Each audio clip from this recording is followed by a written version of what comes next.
case of Siobhan McLaughlin. On February 28, 2006, McLaughlin was found deceased in a locked bedroom at her residence in Knockanishi Goldstown, Dublin 14. At first, it appeared as if she had tragically taken her own life. But within hours, the members of the McLaughlin family were convinced that she had been brutally murdered. Siobhan was one of 8 children, 7 girls and 1 boy, born to her parents, Owen and Deja McLaughlin. Siobhan worked as a chef in the canteen of an electrical firm.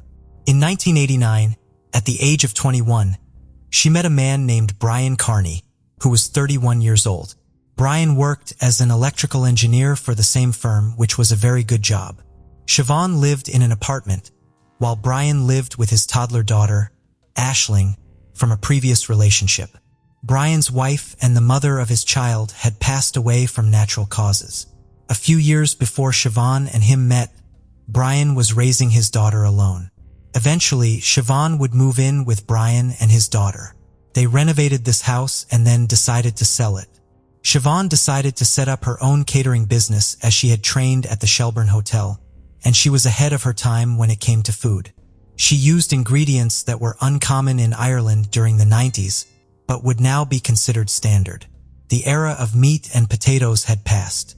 Brian was not only an electrical engineer, but he also owned a music shop called Music City, which he sold in 2005.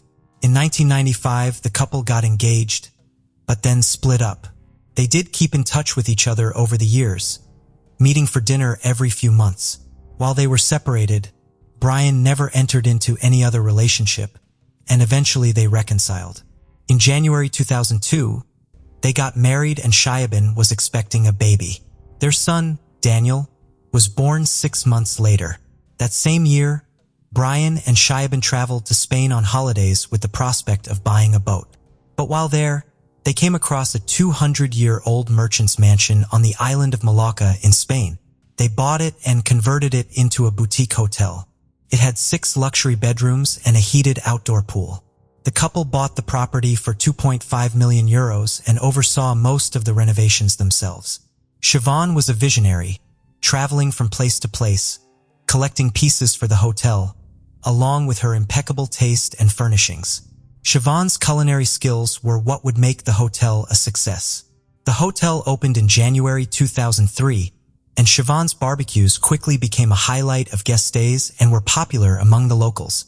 Siobhan and Brian would regularly travel back and forth between Mallorca and Ireland. However, during the holiday season, which spanned from March to December, Brian would travel back to Ireland more frequently. This meant that Siobhan was left in charge of running the business in Mallorca while also raising their son, Daniel. Later, people who knew Siobhan would say that towards the end, they could see that she was not happy and was exhausted from doing everything. They felt there was an atmosphere of tension when Brian was around. However, because Jevon's family was so large, Siobhan would frequently receive visits from one or a few of them, and she was very glad to see them. These visits seemed to lift her spirits and put a pep in her step. Siobhan was very independent, but she also greatly valued the closeness of her family.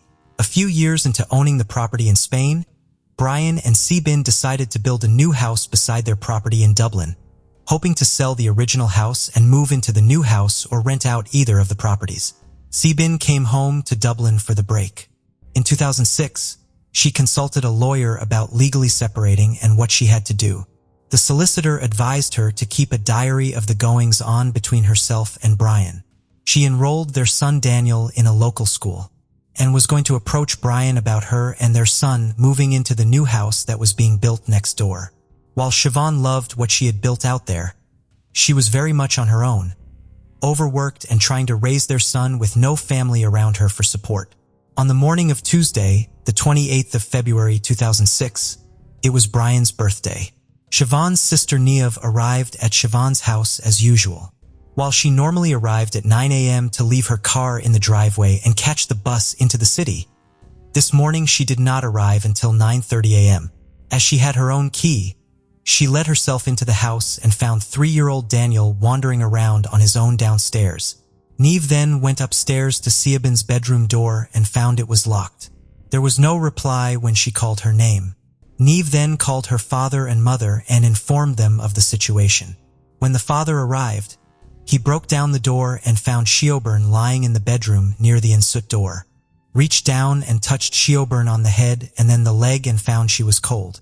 He knew then that his beloved daughter was dead. She was only 38 years old.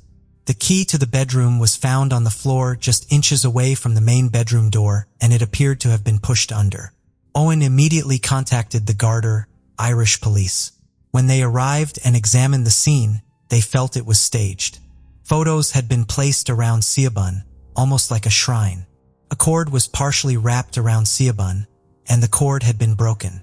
When the forensic team arrived and examined the scene, they found indentations at the top of the ensuite door, and the other part of the vacuum cord was wrapped around the door handle on the inside of the door, making it look like she had tried to hang herself. It later emerged in court that the cord would have snapped within 5 seconds due to Serban's weight, and she would have had to have been at least 6 inches off the ground. These two factors, combined with other evidence, indicated that it was impossible for Serban to have taken her own life. It was also determined that Serban had been dead for a few hours, as rigor mortis had already set in.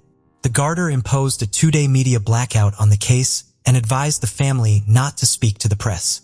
After Siobhan's killing, it was said that the Garter took this step to try and avoid publicity of the case, and to prevent a repeat of what had happened in the Rachel O'Reilly case 18 months earlier, where no charges had yet been brought. The blackout was lifted when Brian's mother-in-law informed him of Siobhan's passing. The McLaughlin family gathered, united in grief, while Brian received little sympathy, his sister offering consolation. The family referred to Seaborn by her maiden name, evidently privy to information unknown to others. Brian was extensively questioned. Could he leave, only to be told he had to speak to the detectives first? He also questioned whether they would want the clothes he was wearing, which was strange. Brian was eventually allowed to leave after speaking with the detectives, and he did not hand over the clothes for testing, as he had asked for a specific item of clothing from the back bedroom to change into. The police officers did not want to give him these clothes, so they let him leave with the clothes he was wearing. He went to stay with his parents along with Daniel. Later that evening, Gwadi went to the house to retrieve the clothes he was wearing, and it was discovered that his mother had washed the clothes. Very convenient. On Thursday, March 2nd, 49-year-old Brown was brought in for questioning and detained for 12 hours. Reports indicate he was picked up from his parents' home. After initially agreeing to cooperate with the investigation, he refused to answer any of the questions asked. He was released that evening. Gwadi told the press that they were conducting further inquiries and a file would be prepared for the Director of Public Prosecutions. The Gardaí interviewed Siobhan's friends and family, and they discovered that Siobhan was unhappy in her marriage and had visited a solicitor weeks before she died. She had also contacted the Citizens Advice Bureau for advice on separation and dividing assets. The family also revealed that they were suspicious of Brian and that he was a controlling individual. They provided an example of Siobhan being made to take out the dishes from the dishwasher and being required to wash them by hand because it was too expensive to run the dishwasher. He controlled the money, and she had to get his approval for everything. Serban sold her apartment, and Brian moved them to Spain. One of the sisters would say it was his dream to move to Spain, not Serban's. Serban's life was in Ireland, and she had no one in Spain. It was his way of isolating her from her friends and family. There was also a growing rift between Brian and the McLaughlin family. Brian delayed the funeral by 10 days after asking for a second autopsy. When a death notice was published in the newspaper, the McLaughlin family referred to Siobhan as McLaughlin and not Carney, and never mentioned Brian. Meanwhile, they published a separate notice in a different newspaper. At the funeral on the 11th of March, a picture was placed beside the coffin of Siobhan and her son, but Brian was left out. Additionally, at the funeral, the Kearney and McLaughlin families sat separately in the church. They did not look at each other or interact on the day. This is characteristic of Irish people. We do not hesitate to express our genuine feelings about someone. The week after the funeral, the Guard had traveled to Spain and conducted a search of the hotel that Siobhan and Brian owned.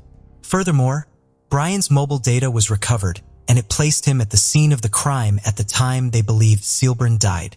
Witnesses reported seeing Brian in the driveway at the time he claimed to be at his brother's on the morning of the murder. Brian's DNA was also found on a part of the vacuum cord. On June 22, 2006, Brian was arrested again and questioned at Dundrum Garda Station. He was questioned for 8 hours before being released without charge. The guard have felt they had enough evidence at this stage and sent a complete file with all the new evidence gathered over the months to the Director of Public Prosecutions, DPP. It was now a waiting game. Meanwhile, Brian went to Spain to oversee all the preparations for the hotel's new season opening. However, once word spread about the murder, cancellations started coming in and staff also quit, considering it too difficult to work without Stjoben, who was the backbone of the business success. The staff's loyalty was to Siobhan, not Brian, which reflects the kind of person Siobhan was. The Guadi again returned to the hotel in Spain, and under oath in front of a Spanish judge, the staff gave evidence about Siobhan's demeanor in the weeks before her death. On December 10, 2006, Siobhan's family held a vigil outside her house where she was killed.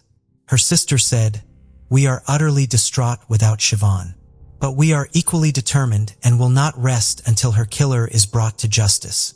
Zayabin was the embodiment of fun, life, joy, a terrific mother and an adorable and hilarious sister and daughter, a true friend, and she will never be forgotten. 200 people turned up at the vigil. They held hands, sang hymns, and held up pictures of Zayabin. In January 2007, the newspapers once again spoke to Guadi sources, and they said they were confident that an arrest would be made soon. However, the amount of evidence was substantial and it would take time to go through it. On Tuesday, January 17, 2007, the inquest into Seabin's death was postponed. The McLaughlin family appealed to the public for fresh information to convict the main suspect, Brian, as the Director of Public Prosecutions announced they needed even more evidence to go for a conviction of murder against Brian. Brian did not attend the short hearing. On May 30, 2007, Kearney was arrested at his home next to his original home with his kids. He was charged with Serbin's murder, brought to court, and remanded to prison. His response was not guilty, and no bail request was made. The McLaughlin family attended the hearing, but Kearney avoided eye contact and chewed gum disrespectfully. Kearney was freed on bail on June 6, 2007, after appealing to the High Court at Clover Hill Prison the previous day. His release came with conditions. He had to surrender his passport, pay on €100, and provide a €55,000 bond from an independent juror, which his brother Patrick supplied. He also had to sign in weekly at Dundrum Garda Station. In July, a date was set for the trial to begin 6 months later, with a 4-week time frame to hear all evidence and reach a verdict. So the trial was to start in early 2008. On February 11th, Kearney appeared for trial before Justice Barry White and a jury of 12. He pleaded not guilty. However, one juror worked for a home security company that had installed and serviced the Kearney residence system. While the defense was willing to continue with 11 jurors, the prosecution objected and the judge agreed. The jury was dismissed and a new one sworn in a week later. It was the prosecution's case that Kearney had murdered Saban, tried to stage it as a suicide, and left his son alone before going to work. The McLaughlin family testified about the events and Saban's father found her dead. Her mother also recounted the morning's happenings, including Neve's wrong actions towards the authorities and Kearney. She said when Kearney arrived home, she broke the news to him that Siobhan was dead upstairs. When she had been on the phone with him, she had not told him what was wrong, and Kearney never asked. Deja also confirmed that in 1999, Siobhan had signed herself into the St. John of God's psychiatric unit after suffering from stress at work and what was described as a little breakdown. But after 5 days, she returned to work. Bridget, Siobhan's sister, stated that in 2005, Connie phoned her to say that Siobhan was suffering from her nerves again. But when Bridget phoned Siobhan, she was perfectly fine. Ward, who worked for Colors Electrical with Kearney, said Connie was in the habit of arriving to work between 8:30 a.m. and 9 a.m. But on the morning of Siobhan's murder, he arrived extra early, between 7:50 a.m. and 8 a.m., A solicitor confirmed that multiple letters regarding the separation had been sent to Kearney, but he never responded to any of the correspondence. Kearney's statement to the guards was then read aloud. Kearney told the securities guards that on the morning of Searbun's death, he had noticed her door was locked. The previous night, Searbun and Daniel had returned home from a visit to her friend's house around 8:30 p.m., and Kearney had put Daniel to bed and slept in the same room, while Siobhan slept in the master bedroom. Kearney had said they woke up at 7 a.m. the next morning, had breakfast, and Kearney put on a DVD for Daniel, went upstairs to brush his teeth, and then attempted to enter Siobhan's room, but it was locked. He called out that he was leaving, went downstairs, kissed Daniel goodbye, and left for work. The court adjourned when a juror fell ill, but returned the next day.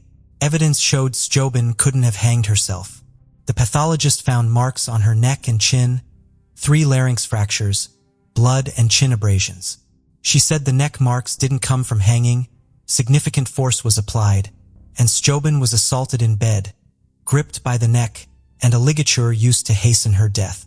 The security guards reported no signs of forced entry, as the house's windows and doors were in good working condition. The alarm company confirmed that the system was activated at 10:50 p.m. the previous night and then immediately deactivated.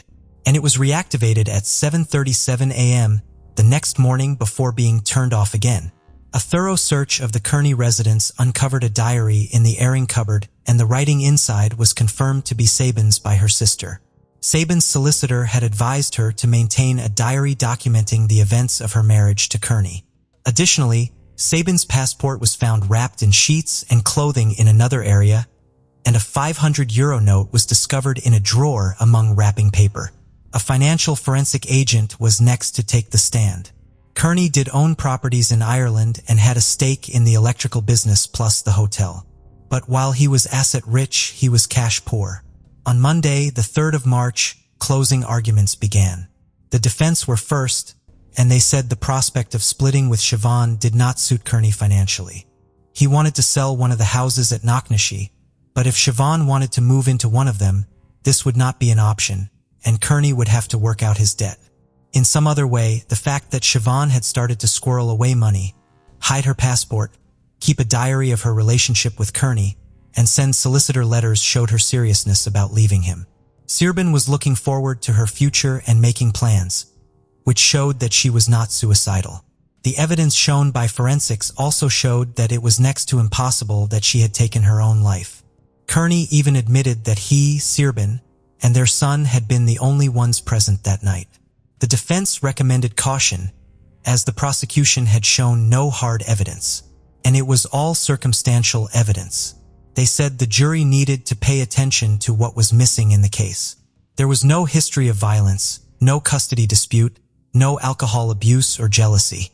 The jury was asked to ignore the emotions of the McLaughlin family when they were giving evidence. It is known that there doesn't have to be outward signs of abuse, as it's the rabbit hole of a course of control, which the family would say there was plenty of. Searbun was strangled, and she had known Kearney since a very young age. There were no visible signs of physical violence, but there were extreme levels of control, like Kearney telling her to take the dirty dishes out of the dishwasher and hand wash them because it would cost too much money. When Searbun finally said she was going to a solicitor, that's when Kearney couldn't cope and he took her life. Coercive control is considered a form of domestic abuse, even if there is no physical violence. This is a growing issue that we are only now starting to address in the 2020s. On the 4th of March, Justice Barry White charged the jury and referred to the victim as Rachel rather than Siobhan in his summing up, which was a terrible mistake. It so happened that at the same time he was overseeing the case of Rachel O'Reilly, and he apologized. It wasn't the first or the last time that both women would be mentioned in each other's trial, as they both had died within 18 months of each other under similar circumstances. The jury was discharged that evening, and the following evening they came back with the verdict of guilty of murder by a majority verdict of 11-1. The McLaughlins wept and hugged each other as the verdict sunk in. Kearney made no reaction, but his daughter who sat next to him wept, and Kearney took his wedding ring off and took his wallet out and handed them to her. Kearney was sentenced to life there and then, and the McLaughlins asked to give a victim impact statement, but this was denied, which I don't understand why. Kearney was escorted to a van and brought to Whitfield Prison to start his sentence. Kearney lodged an appeal straight away, and it was heard in 2009, and the three-judge panel dismissed the appeal. In 2012, Kearney was refused permission to bring his appeal to the Supreme Court. 7 years later, in 2019, Kearney's applications for parole were refused on 2 occasions. Kearney's sister told her local radio news network that the parole board had recommended Kearney for 2 outside prison visits with his family, suggesting they were preparing him for release. However, the parole board will only recommend his release if he admits his guilt, which he has never done. As of 2022, although the Minister for Justice has the final say on any release, Kearney remains incarcerated. In prison, Kearney is a trained counselor to help other inmates with their mental health and works for the organization The Samaritans. He is also trained in first aid. While in prison, he decided to sell the hotel in Spain, but then took it off the market in 2010. The hotel was then run by his brother Patrick and his wife, and it is still open, although it may be under new ownership since then. Kearney said he wanted to keep the hotel in order to facilitate his son's education. The McLaughlin family sought to adopt Daniel, but it's unclear whether they did or how he is doing, which is good, as he deserves some peace, as does his half-sister, Aisling. A family with 3 children lived in the house where Siobhan was murdered, but it was up for sale for €1.4 million back in 2008. It's presumed that it has been sold since then. Kearney's daughter did live in the new house while he was still a free man, but there have been no updates on her either. If Kearney decided to sell off all his assets and pay off his debts, he will have a significant amount of money when he gets out, and he may even become a millionaire. The family were considering suing him for Sebin's share at least, if not all, but there are no public details on this. Sebin's sister Aisling released a statement after Kearney's conviction, saying that while their lives were utterly destroyed by Sebin's death, Sebin had now got justice. They are grateful to have known and had someone as special as Shani in their lives, which was their nickname for her. However, they miss her every hour of every day, and the unbearable longing to see her and protect her never leaves them, even though they know it's too late. Joy Hibbs was born on September 23, 1955, in the small town of Chieflint, Florida. She was the youngest of 9 siblings and grew up surrounded by a big, loving family. Joy loved being outdoors. She enjoyed hiking, fishing, and pretty much anything related to nature. She was also into sports. Back in her school days, Joy got into running and even competed in marathons. She was also a huge football fan and made sure never to miss her favorite team's game. While in high school, Joy met a guy named Charlie. The two quickly hit it off, and not long after graduation, they got married. Soon after, the couple decided to move to Pennsylvania, settling in a small town called Croydon. Joy had always dreamed of working in the medical field, but without a formal education, she could only find entry-level jobs. She spent some time working as a veterinary assistant, but eventually decided to take courses at a local college to earn a medical degree. That paid off, and she landed a job as a physical therapist at a small clinic close to home. In 1975, when Joy was 20, she and Charlie welcomed their first child, a daughter, and 3 years later they had a son.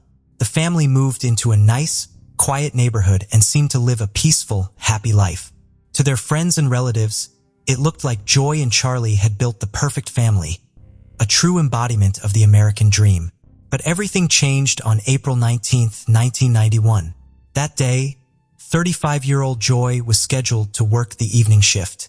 She got the kids ready for school, said goodbye to her husband as he left for work, and started preparing for her shift. Joy also ran some errands.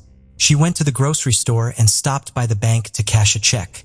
Around 1 p.m., her 12-year-old son David came home from school and noticed his mom's car parked outside the house. Excited to share the good grades he'd gotten that day, he ran toward the house, eager to see her reaction. But his excitement quickly turned to worry. As he got closer, he saw thick smoke coming from inside. At first, he thought his mom might have left something on the stove, but the moment he opened the door, he saw flames spreading through the house. Panicking, David tried to go inside to find his mom, but the smoke and fire made it impossible. Meanwhile, neighbors noticed the smoke and called the fire department. Firefighters quickly arrived at the scene and managed to extinguish the flames. But when they reached the last room of the house, they discovered a human body. When paramedics and police arrived, they immediately assumed the body was Joy's. But because of the severe burns, they couldn't make a 100% positive identification. So the remains were sent to medical examiners for confirmation. Meanwhile, news of the fire spread quickly through the town. Joy's daughter, who was at school at the time, heard about what had happened and rushed home, only to find her younger brother in tears.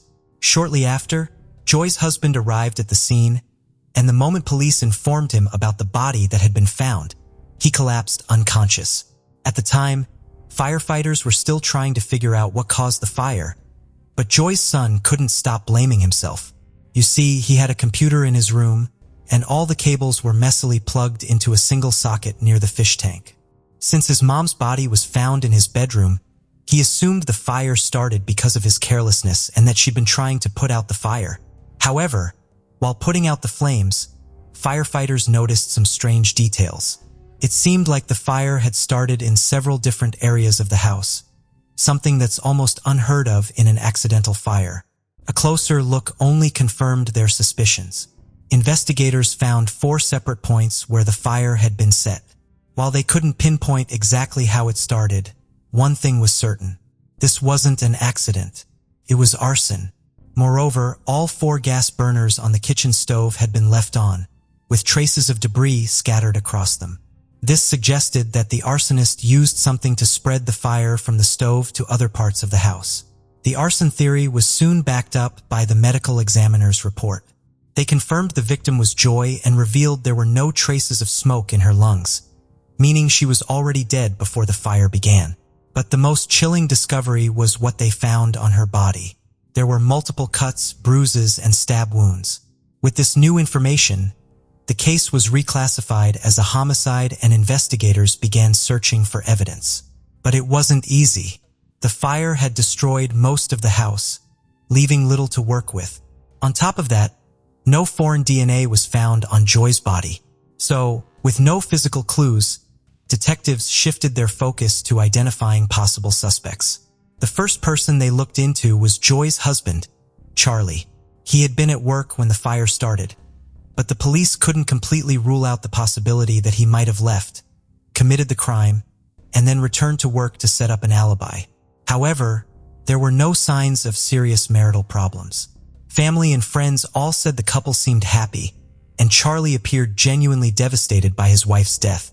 Despite this, detectives continued to investigate him as a potential suspect for a while, but eventually they shifted their focus to other possible leads. Investigators began questioning Joy's friends and co-workers, asking if she had any conflicts or if anyone might have had a reason to harm her. But everyone said the same thing. Joy was a kind and caring person who never got into trouble. Investigators also considered the possibility that Joy might have been a random target. From her husband, they learned that every Friday she cashed a check at the bank, and on the day of the fire, she would have had some cash. However, her wallet, which was found on the couch, was empty. Her purse also had been dumped out on the kitchen floor, as if the perpetrator was searching for something specific. Police theorized that someone might have followed her home from the bank or broken into the house intending to rob it. But this theory didn't hold much weight, because other than a relatively small amount of cash, nothing else was missing from the house. The perpetrator didn't touch any valuable items, making the robbery angle seem unlikely. So, detectives began leaning toward the idea that this was a targeted attack. It wasn't long before they uncovered some unsettling details about Joy's life in the months before her death. Her family revealed a series of strange and troubling incidents that had recently taken place. On one occasion, someone threw a brick through their window.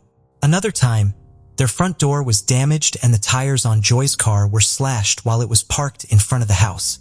At the time, Joy and Charlie assumed these were random acts of vandalism and didn't think much of it. But now, after her murder, all of these incidents seemed connected.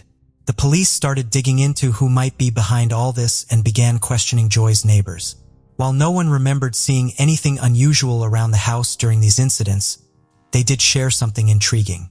Just before the fire started, several neighbors spotted a blue Monte Carlo parked in front of Joy's house. But unfortunately, no one got a look at the driver or the license plate. When detectives asked Joy's family about the car, they got their first big lead. Joy's son mentioned that his mom's friend, April, sometimes drove a car like that. Digging deeper, investigators learned that April and her husband Robert had lived just a few houses away from Joy.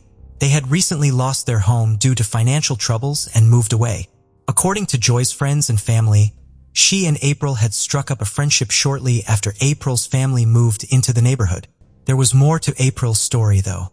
Neighbors described her husband Robert as a violent man with a bad temper, and there were rumors that he physically abused her. Because of this, April often spent time at Joy's house along with her kids, looking for a safe space away from her home. Joy's son also told detectives about some conflict between Robert and his mother. He recalled overhearing a phone conversation where Robert not only yelled at her, but openly threatened her. Police started digging into Robert's background and quickly discovered a long rap sheet, mostly for drug-related offenses. Taking this into account, detectives began to seriously consider him as a suspect. They theorized that Robert might have harbored resentment towards Joy for supporting his wife and giving her a safe place to stay, and this anger could have escalated to murder. Police contacted the Narcotics Division, which had dealt with Robert numerous times in the past, to gather more insight into his background. The officers there agreed to assist and even offered to speak with Robert, given their familiarity with him from prior cases. However, Robert denied having anything to do with the crime. He claimed he had been out of town the entire weekend on vacation with his wife and kids. But since the murder happened on a Friday afternoon, detectives realized it was entirely possible for him to have stopped by Joy's house before heading out on the trip. Another curious detail was a fresh scratch on Robert's arm, which the officers noticed during their conversation. But despite this, Robert maintained his innocence. In the following days, Robert completely stopped cooperating with investigators, citing advice from his lawyer. When detectives attempted to persuade him to take a polygraph test, Robert refused and continued to avoid further contact with them. The police shifted their focus to finding evidence that could link Robert to the crime. Since they still hadn't found any solid leads inside the house, they returned to the neighbors who had spotted the blue car outside Joy's home and took them to Robert's residence, hoping they could identify his vehicle. But unfortunately, detectives faced another setback. Robert's Monte Carlo wasn't blue. It was black, and the neighbors said it didn't look like the car they had seen outside Joy's house. Detectives also verified Robert's alibi and established that he and his family had indeed checked into a hotel in another city on Friday, the day of the murder. Moreover, just before leaving home, Robert had been on the phone with one of his wife's friends, and this conversation took place around the same time Joy was killed. With this information, investigators began to reconsider Robert's status as the main suspect and shifted their focus back to pursuing other leads. Investigators then decided to take another look at the victim's husband, Charlie, and this time they uncovered something interesting. Speaking with Joy's co-workers, detectives learned that she had been receiving threatening phone calls. According to one co-worker, she suspected the caller might have been Joy's husband, but she never asked her about it. Despite this new information, Charlie had a solid alibi. Several co-workers confirmed he was at work on the day of the murder. However, investigators couldn't completely rule out the possibility that he might have left, committed the crime, and returned without anyone noticing. In the following months, investigators continued to question Charlie, bringing him in for several polygraph tests. But nothing in his behavior suggested he was involved in his wife's murder. Charlie had no criminal record and no history of aggressive behavior towards Joy throughout their marriage. Eventually, police concluded that his involvement was probably unlikely. After that, the case hit a dead end. With no solid evidence or clear suspects, investigators couldn't make any progress at all, and Joy's case was basically put on hold. Occasionally, efforts were made to revisit the case, but each attempt led to a dead end. This continued for several decades. By that time, Joy's children had grown up, and the lack of progress in solving their mother's murder haunted them. Her son repeatedly contacted the police, urging them to reopen a full investigation, but each communication ended in disappointment. In one conversation with detectives, they said they still considered his father Charlie responsible for the murder, but didn't have the evidence to prove it. In 2014, 23 years after the murder, the case was finally reopened. It was assigned to the cold case unit, where a fresh team of detectives started reviewing all the evidence from scratch. And it didn't take long for them to notice something odd. Detectives discovered that much of the communication with Robert, one of the primary suspects, had been handled by the narcotics division. This was not only unusual, but also unprofessional, as it involved a murder investigation. The new team struggled to understand why a completely unrelated department had been so deeply involved. The detectives decided to speak with one of the investigators who had worked on Joy's case back in 1991. At first, he refused to discuss the murder. After multiple attempts, they managed to persuade him to answer their questions. What the retired detective revealed left them stunned. He admitted that, from the very beginning, Robert seemed like the most likely suspect. However, there was one significant problem. The investigators were basically instructed to stay away from Robert and essentially drop any efforts to link him to the murder because he was an informant for the narcotics division. While it was known at the time that Robert was an informant, the detectives believed this shouldn't have interfered with a murder investigation. But as it turned out, Robert was a key informant in a massive narcotics case, and the police department didn't want to jeopardize the years-long operation targeting a major drug trade business. As a result, the original investigators barely pursued Robert as a suspect, conducting only a superficial investigation into his potential involvement. These revelations marked a turning point in Joy's case, and the new team of detectives began building a case against Robert.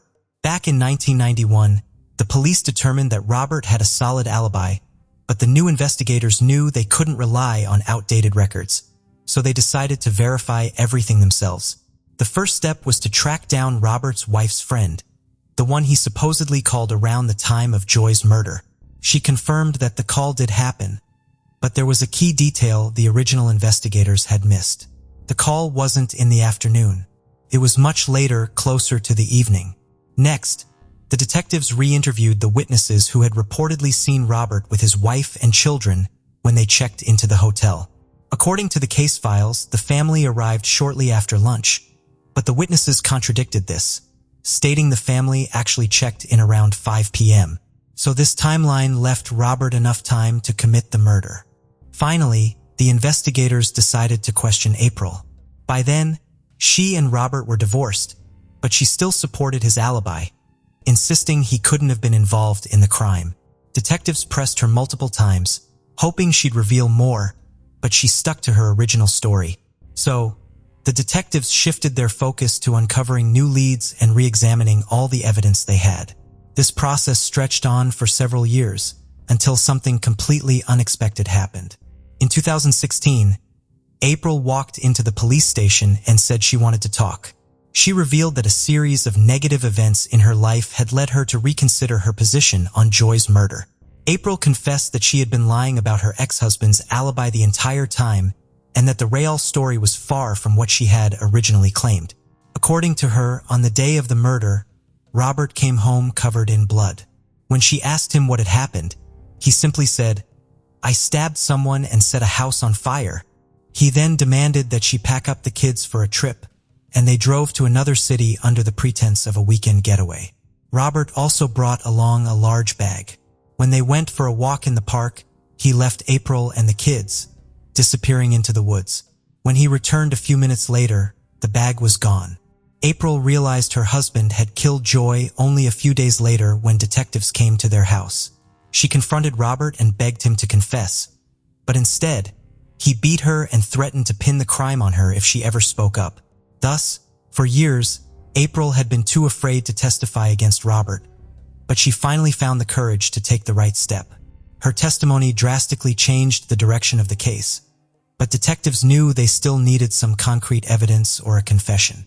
So, they came up with a plan and asked April to help them prove her ex-husband's involvement. The police wired April and staged a scene where officers arrived at her house to question her. Right after that, April called Robert and told him that detectives had just asked some questions about Joy's murder and she didn't know what to do. Robert immediately insisted that she refuse to talk to the police and avoid answering any questions. His reaction didn't suggest innocence at all. Everything he said made it clear he was only trying to dodge responsibility. With this recording in hand, detectives began preparing the case for trial. This process took several years, and in May 2022, Robert was finally arrested. He continued to deny his guilt, but the district attorney believed the chances of securing a conviction were very high. The key witness in the case was April, and things seemed to be moving steadily until another unexpected twist turned everything upside down. When Robert's son was called to testify in court, he suddenly revealed that his father had confessed to the murder. According to him, Robert called shortly after the phone conversation with his ex-wife. He said the police were questioning her about the murder and there was a chance he'd end up with a life sentence. Robert told his son he wanted to prepare him for the possibility and then began sharing details of what had happened. While he didn't outright admit to killing Joy, he used phrases like, "I think I did it." This testimony further strengthened an already solid case. But the prosecution still faced one big question. What was Robert's motive? Based on the evidence, he had long been in conflict with Joy and showed a history of aggressive behavior and criminal tendencies. On top of that, it seemed he had taken the cash Joy had withdrawn from the bank just hours before her death. But there was another, much darker theory.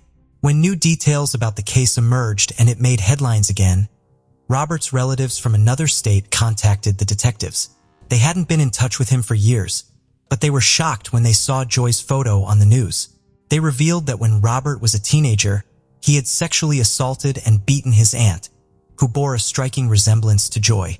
This led detectives to consider that Robert may have attacked Joy with the intention of assaulting her, although proving that was no longer possible. Despite this, the jury found Robert guilty of Joy's murder, and he was sentenced to life in prison. Although justice was finally served in the case, its details sparked justified outrage. Robert had lived freely for over 30 years after committing the murder, largely because the police prioritized protecting a narcotics investigation over pursuing justice for Joy. Essentially, her life was deemed less valuable than a drug trafficking case. Despite this, Joy's family thanked the new team of detectives for their hard work. Her son, who had spent years wondering if his father was involved, an idea planted in his mind by the original investigators, was finally able to learn the truth. Case of Matthew Winkler, Secrets of a Religious Family. Sometimes the most horrible and unpredictable crimes are committed in seemingly perfect families. Of course, even in the most prosperous unit of society can come crisis, which will be unnoticed by others, but literally poison the lives of all members of the family and eventually lead to tragedy.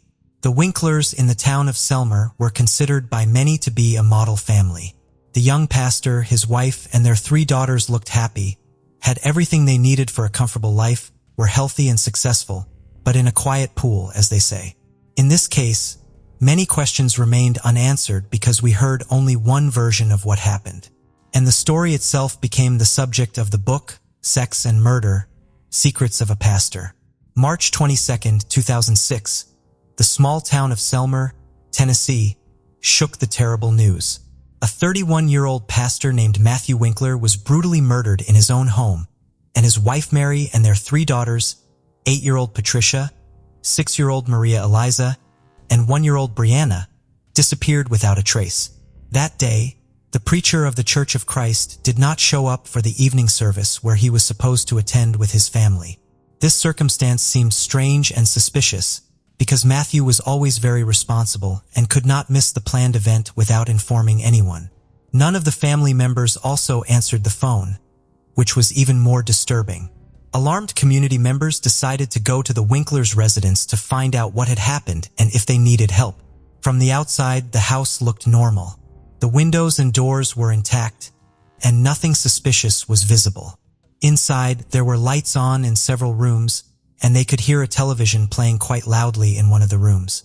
It gave the impression that the owners of the house were busy doing their own thing. The front door was locked, but no one answered the knock. Phone calls also went unanswered, and through the curtained windows, It was impossible to see what was going on inside or if anyone was there. However, even though the whole situation was quite strange, no one was in a hurry to call the police. Instead, a call was made to an elder of the religious community who advised them to look for a spare key and open the door themselves. It took another hour and a half, and when members of the community were finally able to get inside the house, they found an eerie scene. Everything in the house was in its place. There was no sign of intruders, but the owners were nowhere to be seen either. Everything seemed normal until the visitors looked into the marital bedroom. There on the floor, in a pool of his own blood, lay the pastor's body. There was a huge hole in his back from a gunshot wound. Blood spattered everywhere, and bloody foam dried on his face. By then, the body had already cooled and stiffened. It was obvious that Matthew had been lying there for many hours and had probably been killed in the morning because he was dressed in his pajamas. It was only after this that a call was made to the police. By the time the police arrived, a whole crowd of neighbors, churchgoers, and casual passersby had gathered in and around the house, interested in what was going on. All of these people had left their fingerprints at the crime scene. They left their fingerprints and shoe prints, erased or trampled possible evidence, greatly complicating the work of investigators. The police took the body for forensic examination and found that the pastor was killed by a single shot in the back, fired from a large caliber weapon. He died a few minutes after the wound from massive blood loss, unable to call for help. It was simply impossible to establish definitively whether there were any strangers in the house at that time, because the people who had arrived before the police arrived had literally destroyed all traces of them. The picture of the crime was quite strange, and those who could shed any light on what happened disappeared. The fate of the wife and daughters of the murdered man remained unknown. The police assumed that the woman and children could have been kidnapped or also killed. By the way, the family minivan Winklers also disappeared from the garage. A massive search was launched and the state issued a yellow alert. This meant that children were missing and all citizens were asked to be vigilant and assist in the search. But let's break this whole story down from the beginning. Matthew Bryan Winkler was born in 1974, November 21st in the picturesque country town of Henderson, Tennessee, and was the youngest of 3 sons of Dan and Diane Winkler. Our hero and his 2 older brothers, James and Daniel, grew up in a rather conservative Christian family. Their parents were very religious and brought up their sons in strictness and obedience. It is worth noting that Matthew became a minister of the church in the 5th generation. His father, great-uncle Michael, grandfather Wendell, great-grandfather Merlin Winkler, and great-great-grandfather Merlin Paul Winkler, Sr. were all preachers of the gospel at one time. The father, to top it all off, ran the local preacher's school, and was a man respected and influential in his hometown. In their younger years, the Winkler brothers attended Sunday school and were active in church activities. In addition, Matthew in high school was seriously interested in soccer, and everyone who saw his game on the field noted that he had talent, and he could well become an outstanding athlete of world renown. However, later the young man decided to sacrifice a promising sports career in favor of Bible study and church ministry. Since the preaching activity of the head of the family was associated with frequent travel, his wife and children almost always followed him. Because of this, Matthew changed several schools in his childhood. But the active, communicative, and friendly child quickly made friends and gained authority everywhere.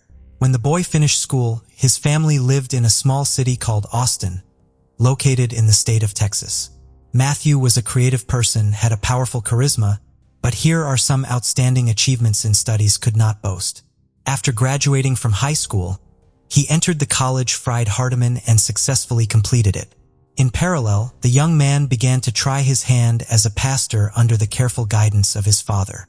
Matthew was the youth minister of the Central Church of Christ in the city of McMinnville. He was later appointed to the preaching position at the 4th Street Church of Christ in Selmer, Tennessee. Mary Carol Winkler, maiden name Freeman, was born in December 1973 in Geist Township, Tennessee, and was the oldest of 2 daughters to her parents. She was also raised in a deeply religious family with strict rules. The head of the family for many years served as a pastor in the Christian church where the girl attended Sunday school. A few years later, A second daughter was born to the family and named Patricia. Unfortunately, the girl was born prematurely and had a number of serious health problems, including cerebral palsy, encephalitis, epilepsy, and mental retardation. For many years, the parents did not want to put up with the disappointing diagnoses of the child and desperately tried to treat her, agreeing even to experimental therapy. However, it did not bring any particular improvement. Mary tenderly loved her little sister, always treated her with awe and cared for her as best she could. But in 1987, when 10-year-old Patricia was bathing in the bathtub, her older sister was only a minute away to take something from the bathing accessories. And at that very moment, the girl had another epileptic seizure. When Mary returned to the room, her sister was no longer breathing, and all attempts to resuscitate her had come to nothing. For a 13-year-old girl, it was a huge shock and the first loss in her life. She blamed herself for the tragedy and was on the verge of a nervous breakdown. Teachers who saw the deplorable state of Mary sent her to the school psychologist, working with whom she helped. But her father, learning about what was happening, made a scandal and forbade his daughter to go to these sessions, saying that such problems are discussed only within the family. In fact, the girl never received real moral support from her parents. Mary grew up modest and quite shy. She tried to avoid any conflicts, and after the tragic death of her little sister, she became withdrawn. Since her father did not allow her to seek help from a specialist, the trauma over the years has resulted in serious psychological problems. After the death of Patricia, the parents decided to adopt a little girl named Charlotte, who was from a dysfunctional large family. Soon the couple was also allowed to take custody of Charlotte's 2 brothers and sister, so the family was reunited in their new home. Mary was once again the older sister and took care of the younger children while helping her mother. Matthew and Mary Winkler. Family life. The future spouses met soon after Matthew graduated from high school. The guy was prominent, handsome, athletic, and enjoyed great popularity with the opposite sex. But to spin novels right and left, he did not allow a strict religious upbringing. The young people immediately developed a liking for each other, which quickly grew into love. For both of them, it was the first strong feeling in their lives, and after a couple of months, they met each other's parents, and having received their blessing, began to plan a wedding. In April 1994, the lovers got married. When the family had an older daughter, Patricia, the head of the family was still in college and was forced to leave school for a while. He took a job at a construction site, but long there did not last because he was not used to hard physical labor. During this period, for the first time made himself aware of the difficult character of Matthew. He was often angry with others, irritated at small things, and sometimes he could not control his anger. But Mary tried not to complain and not to tell anyone about what was happening in her family. A meek young woman brought up in the spirit of patriarchy obeyed her husband in everything. At first, the Winklers lived near the house of Mary's parents, so she was able to see them regularly. But soon Mrs. Freeman was diagnosed with cancer, which rapidly progressed. And in just a few months, she literally burned from the disease. It was another shock for Mary, and the care of her underage siblings now fell on her shoulders. The situation was further complicated by the fact that Mary was pregnant again at that time. But soon after the birth of their second daughter, the family moved to another city, where they bought their own small house. After the move, Mary was completely absorbed in the care of the baby, and almost stopped communicating with her father, as well as with younger brothers and sisters, who were too demanding and constantly needed attention. In addition, the young mother began to suffer from severe postpartum depression. Everyone who was closely acquainted with the family Winkler noted some oddities in the character and behavior of Mary. The young woman was characterized as an introvert and even sociophobic. She did not communicate with anyone. It was difficult for her to make new acquaintances, much less friendships. She suffered from mood swings, was prone to melancholy, and any little thing could bring her to tears. While Matthew was building his career as a pastor, his wife became increasingly withdrawn. The situation became even more complicated when Mary once again became pregnant, and a few months later, she learned that the fetus had died in her womb. Such news strongly shook Mary, who was looking forward to the appearance of this child and very much dreamed of a large, friendly family. Again, to see the long-awaited 2 stripes on the pregnancy test she could only 2 years later, and her happiness was unbounded. This time, hid her pregnancy for a long time as if afraid of something. She did so until her situation became obvious. Once again, everyone began to talk about Mary's strange behavior and pathological reticence. The strange behavior of Mrs. Winkler was associated not only with a severe psychological trauma she suffered in childhood, but also with a very unhealthy environment within her own family, which only undermined her already unstable nervous system. The head of the family was a man of authority and demanded unconditional obedience. Despite the fact that in public the Winklers looked like an ideal married couple, where there was trust, mutual respect, and harmony, in reality, their neighbors have repeatedly heard how the husband shouted and snapped at his wife for no apparent reason. No one could even imagine that a respected pastor could raise a hand on his wife until one day Mary had a huge black eye.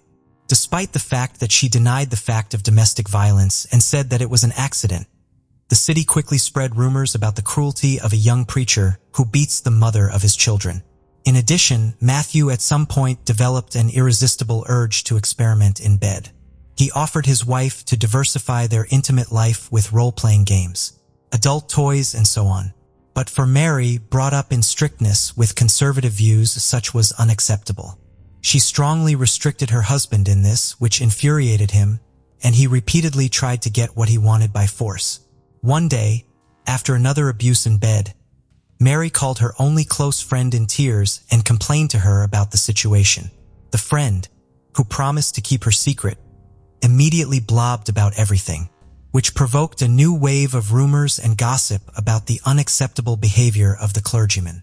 At that time, Matthew was up for promotion and aspired to be a local church leader, but he was rejected because of rapidly spreading unpleasant rumors about him. Moreover, he was also removed from his position in the Sunday school, where he had brought God's word to the children and was in good standing. This was requested by the parents, who had also heard about the pastor's peculiar predilections. All this forced the family to leave their residence and move to another city where they planned to start over. They settled in Selmer, where they quickly gained the love and respect of those around them. Matthew took a job as a church pastor again, and his wife found a part-time job to make a small contribution to the family income. And although the family was still not smooth, their neighbors, as well as the congregation of the church where Matthew preached, considered Mary and Matthew an ideal couple and their family, a model. Next door to the Winkler family lived a young married couple with whom the couple quickly became friends. They often visited each other, celebrated holidays together, shared news and secrets. A few months before the tragedy, during a joint dinner at the pastor's house, bragged to the neighbors that her husband had bought her a gun for self-defense and had already taken her to the shooting range several times to learn how to handle it confidently. Mary turned out to be quite a capable student, quickly mastered all the subtleties and accurately shot at targets. Moreover, it turned out that the Winklers already had firearms in the house, which had been purchased by the pastor earlier, also for self-defense. The guests wondered why the pastor and his wife needed all this, because they live in a quiet town where they have no enemies, and everyone around them loves and respects their family. After another move of the couple, their financial situation left much to be desired. Mary was in search of various part-time jobs, and she also decided to get a medical degree to them, get a job in a clinic and help sick children. Soon, Mary decided to improve the financial condition of their family through financial fraud. She herself later claimed that she did not realize that she was doing something illegal and was going to pay back all the money as soon as she got back on her feet. What Mary was doing is commonly referred to as artificially inflating account balances. Mrs. Winkler also received checks from unspecified sources and then deposited them into a bank account she and her husband owned. She then changed the address of the account so that all communications would be routed there. The total amount of checks she received was almost $17,000, which aroused certain suspicions of the bank employees who decided to invite the couple to the office branch to clarify the circumstances and resolve the situation. But the pastor and his wife never showed up at the bank, and this aroused even more suspicion. It was assumed that Matthew was not aware of what his wife was doing at all. However, after Matthew's death, his wife tried to prove in court that the whole story of fraud was his idea, and that it was he who forced her to make dubious transactions, while he himself remained in the shadows without arousing suspicion. Where has Mary disappeared to? When Mr. Winkler was found murdered in his own home, his wife and daughters were put on the wanted list, fearing that they too might be in mortal danger. Initially, the meek, shy, and homely Mary was initially viewed solely as a possible victim of the crime. However, after talking to neighbors and receiving information from the bank about financial fraud, she became the main suspect in the murder of her own husband. It was necessary to find out as soon as possible where Mary had disappeared to, where the children were, and if they were all right. They, as well as their family car, were put on the wanted list. Attempts were also made to trace transactions made from Mary's bank card and to locate her location through her cell phone signal. Mary was found just a day later in an Alabama resort town where she and her children were having fun at a local amusement park. It was as if the mother wanted to give her children one last party, realizing that she would soon be going to prison and would see her girls very soon. When the family was taken to the police station to testify, the two older daughters confidently told the same story. According to them, intruders broke into the house and injured their dad, and their mom picked up a gun to protect them. They were then forced to run for their lives. According to the girls, their father was alive and in the hospital, and they were soon to go and see him and return home.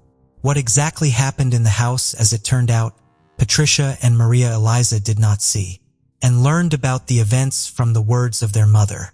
They only heard a gunshot and glimpsed their father lying on the floor, and then their mother put them in the car and they drove away. Mary almost immediately began to confess, but she claimed that she could not reconstruct the entire chain of events of that day, referring to the temporary blur. According to her, her spouse had abused her for years, humiliating her and inducing her to forms of intimacy that were unacceptable to her. Mary insisted that it was he who had initiated the financial scam she had perpetrated. Matthew demanded total obedience, easily lost his temper, and once gave the will of his fists. This was confirmed by Matthew's secretary at his previous place of employment. The woman repeatedly witnessed how the pastor insulted his wife, who carefully brought him lunch to church. But he was always dissatisfied with something. The evening before the tragedy, there was another scandal in the family, because of which the spouses went to bed in separate rooms. Mary cried all night, and in the morning she did not realize how in her hands was a shotgun, which her husband kept loaded. She entered Matthew's room and shot him in the back while he was still lying in bed. Matthew collapsed to the floor, bloody foam oozing from his mouth and nose. According to Mary, her husband, while still alive, whispered, "Why?" To which she replied, "I'm sorry, I'm so sorry." Mary then took her daughters and left the house, and her husband, as experts have established, tried to reach for the phone to call for help, but he no longer had the strength to do so. By the way, the weapon of crime was found in the trunk of the car on which Mary left with the children. For what purpose she took it with her, Mrs. Winkler also could not answer.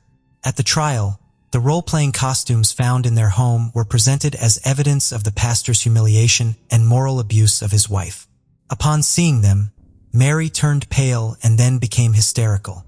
Despite the fact that she confused her testimony and told several different versions of what happened, the court agreed that she was the victim of a domestic tyrant, and the murder was the result of years of anger, resentment, and pain. However, this did not absolve Mary of responsibility for what she had done. In April 2007, the court delivered its final verdict in this complicated and confusing case. Mrs. Winkler was found guilty of involuntary manslaughter, but her mental state raised many questions. It was originally expected that the young woman would be sent to prison for at least 6 years, but in the end, she was given a sentence of less than 1 year. She spent 2 months of that sentence in a psychiatric hospital where experts were trying to determine whether she could regain custody of her children upon release. In the summer of 2008, Mary was given sole custody of her daughters, who all this time lived with their paternal grandparents. Matthew's parents were extremely upset by this circumstance. They believed that their daughter-in-law had deliberately killed their son and suffered virtually no punishment for it, and now their granddaughters were given full custody of her. However, all their numerous attempts to file appeals had failed. As for the fraud case, it never went to trial. The bank never filed formal charges, and the whole story was dropped. Barrett Lynn Beck was born on April 12, 1972 in the small town of Sturtevant, Wisconsin. It was a quiet, peaceful place where, as the locals said, nothing much ever happened, neither good nor bad. Life there was slow-paced, crime rates were low, and the town was a popular choice for families with kids. Barrett lived in Sturtevant with her parents and her younger brother. She went to the local school, had plenty of friends, and was well-liked because of her warm personality. One of her biggest passions was music. She played the violin in her school orchestra. In high school, Barrett started dating a boy named Kurt, and their relationship continued after they both graduated. By the summer of 1990, Barrett was 18 and thinking about her future. She planned to go to college but hadn't settled on a career just yet. She was exploring different options, but one thing was certain. They all had something to do with music. In the meantime, Barrett got herself a job to save up some money before college. She started working at the office of a pretty big company, and in July of that year, she was set to attend a 3-day seminar to learn how to work on computers. This was a big deal for Barrett. Just a few weeks out of high school, she now had to travel to another city called Appleton, hundreds of miles away from her home, all on her own. At first, Barrett's parents weren't too thrilled about the trip. They were naturally worried about their daughter traveling such a long distance alone and spending a few days in another city. But eventually they came around. They knew she was an adult now, and the seminar was an important part of her job. On the morning of July 17th, they gave her the family van, helped her pack for the trip, and saw her off as she hit the road. Barrett had promised to call her parents as soon as she checked into her hotel. But the hours went by, there was still no word from her. Her parents, already nervous about the trip, grew even more worried, especially since the drive to the city should have only taken a couple of hours. By evening, they decided to call the hotel, only to find out that Barrett had never checked in. Desperate for answers, they started reaching out to her coworkers, friends, and anyone else who might have seen her that day, but no one had. Despite all this, her parents clung to hope. They thought maybe she changed her plans, checked into another hotel, or stayed with someone she knew. They decided to wait until morning, hoping for good news. But when the seminar started and Barrett didn't show up, they knew something was wrong and decided it was time to call the police. The police department got involved, but initially they didn't do much. They just put out a notice with a description of her van. Barrett was an adult and there wasn't any clear evidence of foul play, so they decided to hold off on launching a full-scale search and just wait. The day went by with no word from Barrett. She didn't contact her parents or show up at the seminar. The police also weren't able to locate her van, leaving everyone in limbo. The next day brought no developments either, until July 19th. That's when the police received a tip about a van matching the description parked near a supermarket in the small town of West Bend, about 65 miles from Barrett's home. Officers quickly confirmed that it was indeed her family's and began examining it for clues. The van's doors were locked and there was no sign of Barrett inside or anywhere near. The first thing officers found was a receipt from a Walgreens located just across the street from the parking lot. The timestamp showed it was issued on July 17th. The day she disappeared. When police spoke with the employee, they confirmed that Barrett had stopped by around noon. She was alone, seemed in good spirits, and her behavior raised no concerns. However, some other findings in the van painted a more troubling picture. The radar detector and stereo were missing, suggesting a possible robbery, but this was just the beginning. The van's interior was littered with cigarette ash, a lot of it. Given that Barrett had never smoked, it was clear someone else had been in the van, and judging by the amount of ash, they'd spent a considerable amount of time there. Then there were her belongings. Almost everything Barrett had taken with her was still in the van. Her red shirt, the one she was wearing when she left home, was on the floor, but part of it had been torn. The dress she'd planned to wear to the seminar was also there, along with her stockings, which had been tied into a knot. Even the shoes she'd worn when she left were still inside. One more detail stood out to investigators. Before Barrett's parents handed over the van, they recorded the mileage because her company had promised to cover her travel expenses. But when the police checked the odometer, they noticed an extra 461 miles. Considering it was only about 65 miles from her home to the parking lot, someone had driven the van much farther before leaving it there. Another clue pointing to someone else's presence in the van was the discovery of a couple of disposable coffee cups, one from McDonald's and the other from Burger King. Considering Barrett had likely driven only about 65 miles before something happened to her, detectives doubted she would have stopped at two different places for coffee. These details led investigators to suspect that Barrett might have been abducted or that someone had stolen her van. However, the second theory seemed unlikely. She had been out of contact for several days and there was still no trace of her whereabouts. The police tried to piece together a timeline of Barrett's last known movements and reconstruct her route. They discovered that she didn't head out immediately after leaving home. Her first stop was to visit her boyfriend, Kurt. He told investigators that they talked for a while, discussed her upcoming trip and seminar, and then she left. Kurt said he hadn't heard from her since, and police found no evidence to suggest he was somehow involved in her disappearance. However, detectives did find something interesting. Kurt had given Barrett a fairly expensive ring, which she reportedly never took off. Yet, during the inspection of the van, the ring was found under one of the floor mats. Its placement suggested it had been intentionally hidden there because it seemed unlikely that it could have simply fallen off of her finger and ended up under the mat. Accident. If the ring had been removed by an unknown perpetrator, it raised another question. Why would someone steal the radar detector and stereo but leave behind a valuable piece of jewelry? Meanwhile, forensic experts completed a thorough examination of Barrett's van and found dozens of fingerprints inside. Police asked her friends and family members to provide their prints so they could rule them out, leaving behind a few unidentified prints. These included fingerprints on a coffee cup, inside of one of the windows, and on the boxes of cosmetics Barrett had purchased at Walgreens. But without a suspect to compare them to, these prints didn't help move the case forward. While the police continued to look for new leads, Barrett's family organized an extensive search effort. They brought in over 100 volunteers, gave interviews to local news stations, and combed through hundreds of miles along the route Barrett was supposed to take. On top of that, they raised $75,000 as a reward for any information about her whereabouts. Over the following weeks, detectives received several tips, but none of them led to a breakthrough in the case. This went on for over a month until August 22nd, when the police received a call. A local farmer was driving down a rural road about 18 miles from where Barrett's van had been found. He noticed something unusual in a ditch along the side of the road and decided to take a closer look. To his horror, he realized it was a human body and reported it to the authorities. Officers arrived on the scene and confirmed that the remains belonged to a woman. However, due to the advanced state of decomposition, it was impossible to visually identify her.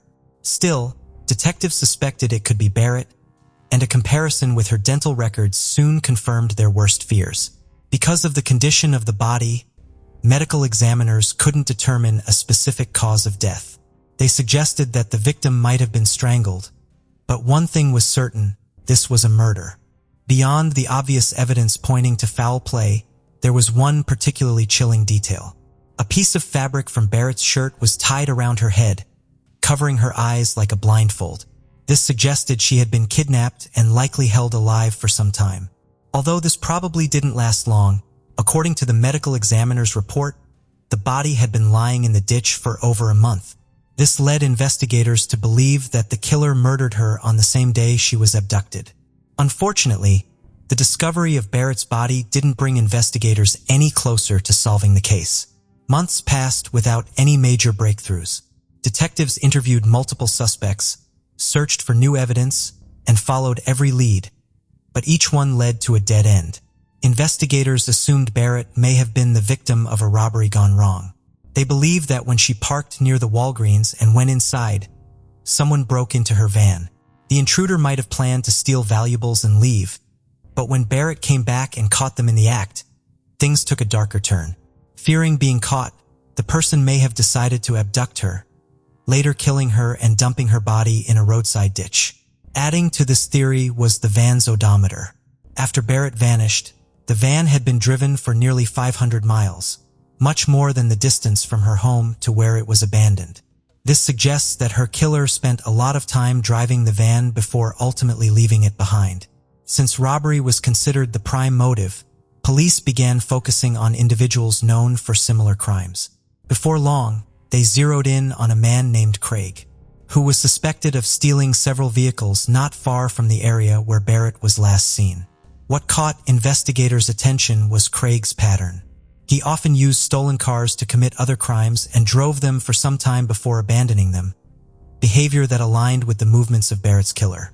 Detectives started digging into Craig's possible involvement and discovered something interesting. Shortly after Barrett's disappearance, he had been arrested for an armed bank robbery. During his arrest, authorities found a bag in his possession. Among its contents was a woman's hairbrush with blonde hair tangled in it. Unfortunately, in those days, DNA testing wasn't as advanced as it is now. Without the ability to compare the hair to Barrett's DNA, police couldn't definitively link the brush to the victim. Investigators also learned that Craig theoretically had the opportunity to commit the crime, but this fact alone wasn't enough to prove his guilt. However, soon after, detectives received a lead that completely shifted the direction of the case. During interviews with Craig's acquaintances, one of his friends suddenly revealed that Craig had confessed to killing Barrett. Not only that, but he allegedly showed him her body inside the van before disposing of it. The revelation made detectives take Craig even more seriously as their prime suspect. But there was one major issue. His fingerprints didn't match any of those found in Barrett's van. Craig also denied any involvement, leaving investigators scrambling for a way to prove his connection to the crime. Over the following months, they searched for new evidence, but nothing concrete came to light. At one point, police considered formally charging Craig with Barrett's murder, hoping that the testimony from his friend would be enough to secure a conviction. However, they ultimately decided that without strong evidence, the prosecution wouldn't stand a chance in court. Despite this, Craig remained the prime suspect, and for years after, detectives continued their efforts to uncover any new leads to prove his involvement. Unfortunately, this went on for decades without any serious progress. But everything changed when in 2013, this case was handed over to a cold case unit for a fresh review. As detectives began going through the old files and evidence, they encountered a frustrating setback. Some of Barrett's clothing, which was supposed to be stored as evidence, was missing, even though it was listed in the official records. The team couldn't track it down, and it appeared that someone, likely an officer, had mistakenly discarded those items. Despite this, investigators sent the remaining evidence to the lab for analysis and requested a new comparison of the fingerprints on file. To their shock, they discovered that in the 23 years since the murder, the fingerprints had never been digitized and were still only stored on paper. Shortly after the prints were uploaded into the database, the lead detective received a call from the lab. The analysts had found a match. 5 of the fingerprints from the van belonged to a man named Dennis Brantner. This name had never come up in the case files before. Police quickly learned he had an extensive criminal record, which is how his fingerprints ended up in the database. In his younger years, Dennis served time for stealing cards and was later arrested for breaking into someone's home.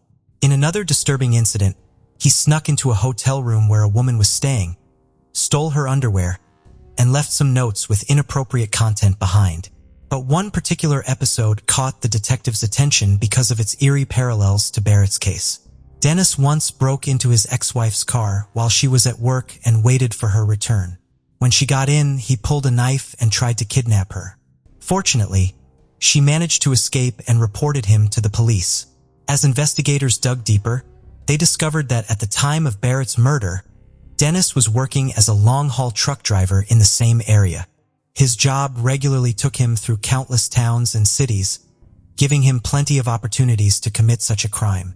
Still, police wanted to be cautious before jumping to conclusions. First, they confirmed that Dennis didn't know Barrett or anyone in her family, which might have explained the presence of his fingerprints in their van. But there was one key detail they couldn't ignore.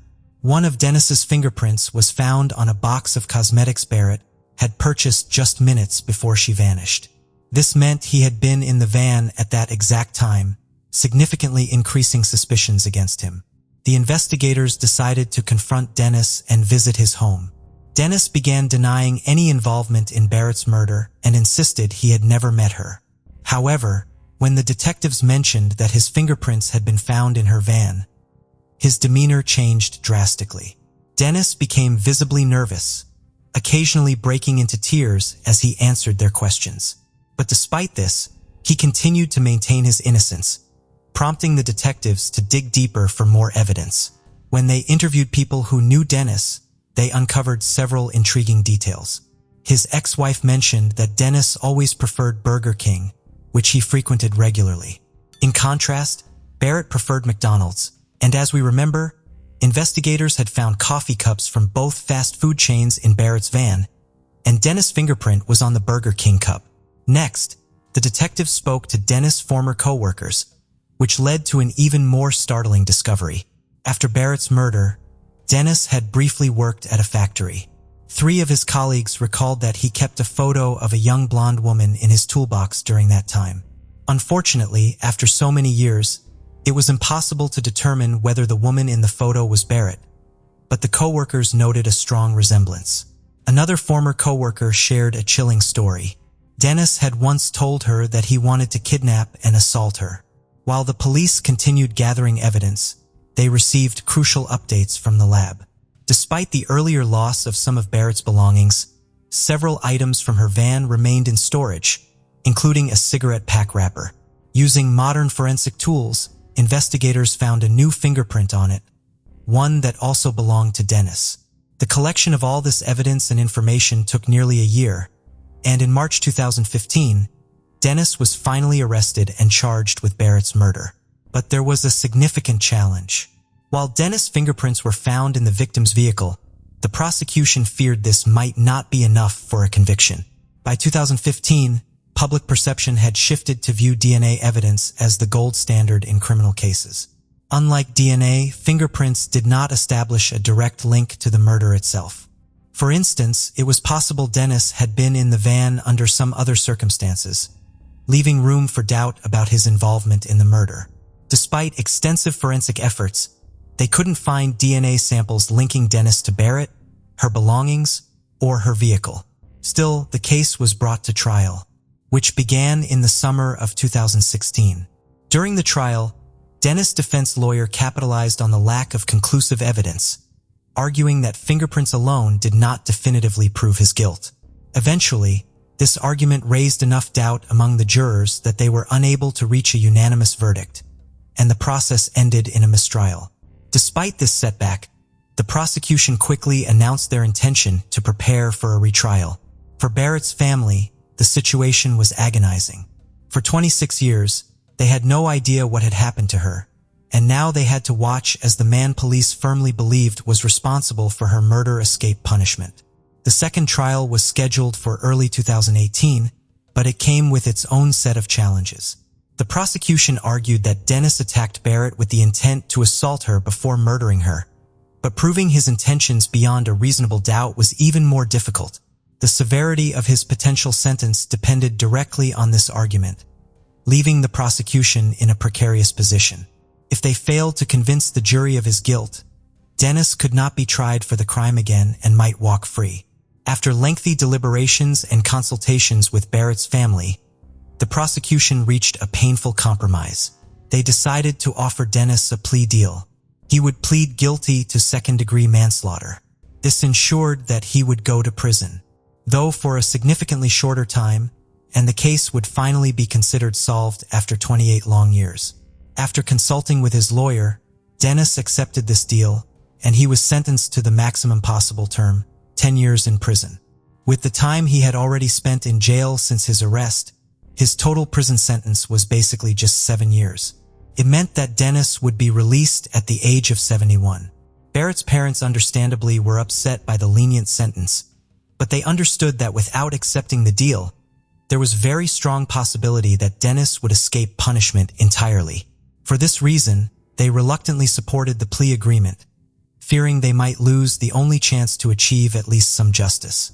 In memory of their daughter, her parents established a scholarship at her high school, awarded for excellence in music, which exists to this day. It is also worth noting that, Decades later, police managed to disprove the testimony against Craig, the first suspect in the case. As we recall, one of his acquaintances claimed that Craig had shown him Barrett's body in her van, but this turned out to be a lie. It turns out this person had a personal issue with Craig and had used information he overheard from the police to frame him. In the early hours of July 7, 1985, 54-year-old Jane Anker Hilton was found beaten and stabbed to death. She was discovered in a bedroom at her employer's house, a house she moved into only the previous day, seeking refuge from a troubled marriage. Jane was discovered by two fellow housemates and her own daughter, Autumn. The murder made no sense, and the case dragged for 14 years, until two new detectives reopened the cold case in 1999. A misquote in an article led investigators to point the finger at Ricky Davis. Davis was eventually tried for the crime and convicted, all the while proclaiming his innocence. Determined not to give up, he sought help from the same justice system that put him behind bars. 15 years later, Davis was exonerated and the real killer found thanks to genetic genealogy testing and the determination of a group called the Innocence Project who were determined to find the truth. Jane was a familiar face around El Dorado Hills, California. She was a columnist for Foothill Times. She often covered social events in and around town for the paper. Jane had 6 children whom she loved and often wrote poetry to help inspire them daily. She'd been working toward getting her real estate license and was married to Archie Hilton in 1984. However, by July 1985, their marriage started to fall apart. It was then she asked her employer, Wilma Klein, for assistance. Klein owned a fairly large home in El Dorado Hills. With her lived her daughter, Maureen Klein, and her boyfriend. Wilma's grandson, Ricky Davis, and his girlfriend, Connie Dahl, also occupied a room at the house. On July 6, 1985, Wilma welcomed Jane and her youngest daughter, 13-year-old Autumn Anker, into her home. By all accounts, it was a full house. The first night of her new life would prove to be the night her life ended. At 3:30 a.m., Ricky Davis, then 20, and his girlfriend, 19-year-old Connie Dahl, returned from a party to find Autumn lingering about outside. She told them she was outlaid and afraid her mother was going to be angry. All three made their way into the house. There was blood in the hallway. It was silent as they reached the first room, belonging to Maureen, Ricky's mother. On the bed was the bloody body of Jane Hilton. She was not breathing. Maureen and her boyfriend had gone on a camping trip and were not home at the time. Ricky and Connie called 911. Paramedics and police arrived, but Jane was pronounced dead at the scene. She had suffered 29 stab wounds, was beaten and bitten on her shoulder. It was a senseless murder, and investigators began to interview those closest to Jane. Archie Hilton, Jane's estranged husband, was interviewed and provided detectives with a solid alibi and DNA. Archie had been the logical choice, as he and Jane had been going through a rough patch. He, however, said that the marriage was not over and that there was no trouble between them. He was cleared and all leaves went cold. Ricky Davis and Connie Dahl both told investigators they arrived home in the early morning hours and found Autumn waiting outside. When they entered the house, they found the hallway carpet bloody. The blood trail led them to the master bedroom where they found Jane lying dead on the bloodied mattress. They speculated that an intruder may have been responsible for the murder. For 14 years, the case remained unsolved. The cold case reopened in 1999. El Dorado County Sheriff's detectives Richard Strasser and Rick Fitzgerald retest with the investigation. After poring over paperwork, they zoomed in on a news article. Honey Dahl, former girlfriend of Ricky Davis and housemaid at Jane Hilton, had given an interview to a reporter. She was quoted saying Hilton's body was lying in bed like someone placed her there in the position she would normally sleep in. This statement seemed to contradict a muffled audio recording of a statement that Davis had previously made. Detective Fitzgerald falsely thought he heard and say the body was found on the floor. Dahl was, at the time, serving a jail sentence in Oregon on unrelated charges. Detectives brought her in for an interview and began a 3-hour-long interrogation. Initially, Dahl stuck to her original story. Over the next 18 months, though, she would be interrogated 4 times. Detectives were found to have used techniques known to increase the chances of a false confession. Dahl was systematically forced into incriminating Davis and Jane's daughter Autumn in the murder. Dahl was threatened with a charge of murder. If she cooperated, though, she'd be given a lenient sentence of manslaughter and serve only a year. Detective Strasser and Fitzgerald told Dahl that DNA evidence was going to be used to trace the suspect. In truth, no DNA evidence was brought into the case during that period. In truth, testing had not been done on the DNA recovered from the scene. By showing a crime scene photos and using facts from the crime, such as the bike mark on Jane's shoulder, investigators sped Dahl the information they wanted to hear. Over the course of the 4 interviews, Dahl was starting to break. She began remembering facts from the crowd. This in turn allowed her to fabricate and create an entirely different account of events from the night of the murder. In one interview, Dahl said that Autumn was present during the murder of and was sprayed with blood. In another, she confessed that she was probably the person that bit Jane on the shoulder. Dahl would say that the murder began with an argument between Davis and Jane. She alleged that Davis wanted Autumn to join them at a party. When Jane refused, Davis erupted in a fit of anger, leading to the death of Jane. Her story kept changing to fit the facts being fed. However, she couldn't remember the weapon used for the murder or where it was eventually hidden. Dahl had implicated her ex-boyfriend Davis in the murder of Jane Hilton. He was now the prime suspect. Ricky Davis and Onam Anker were also interviewed following the confession of Connie Dahl. Both Davis and Anker stuck to their original accounts of the crime. Detectives again lied to Davis, telling him that Anker had also implicated him in the murder. Anker told detectives she had no reason to protect Davis when they threatened her with culpability regarding the murder. Despite their interrogation techniques, detectives could not sway Davis or Anker to change their stories. They therefore used the confession of Dahl to arrest Davis. Dahl was offered a plea bargain to testify against Davis at his trial. Davis's first trial was declared a mistrial by jurors. His second in 2005 would eventually convict him. Dahl took the stand and testified against Davis. She told the court of how she struggled with Jane, and she herself accidentally bit the victim on the shoulder. She went on to say that she went outside as Davis continued the bloody assault on Hilton. Dahl said she could hear screaming, pleading, and gurgling as Davis continued the brutal attack. Based entirely on the testimony of Dahl's account of events, Davis was sentenced to 16 years in prison for the second-degree murder of Jane Hilton. Dahl received a lesser charge of manslaughter and received a year-long sentence of the county jail. Dahl would eventually die from a drug overdose in 2014. Meanwhile, Davis was not going down without a fight. He maintained his innocence and, in 2006, made contact with the Northern California Innocence Project. He asked if they could help him prove that he was wrongly convicted. The NCIP was founded in 2001 by Kathleen Rodolphi and Linda Starr. The project began after legislation offered convicted inmates to seek DNA testing to prove their innocence. It's a non-profit clinical program of Santa Clara University School of Law.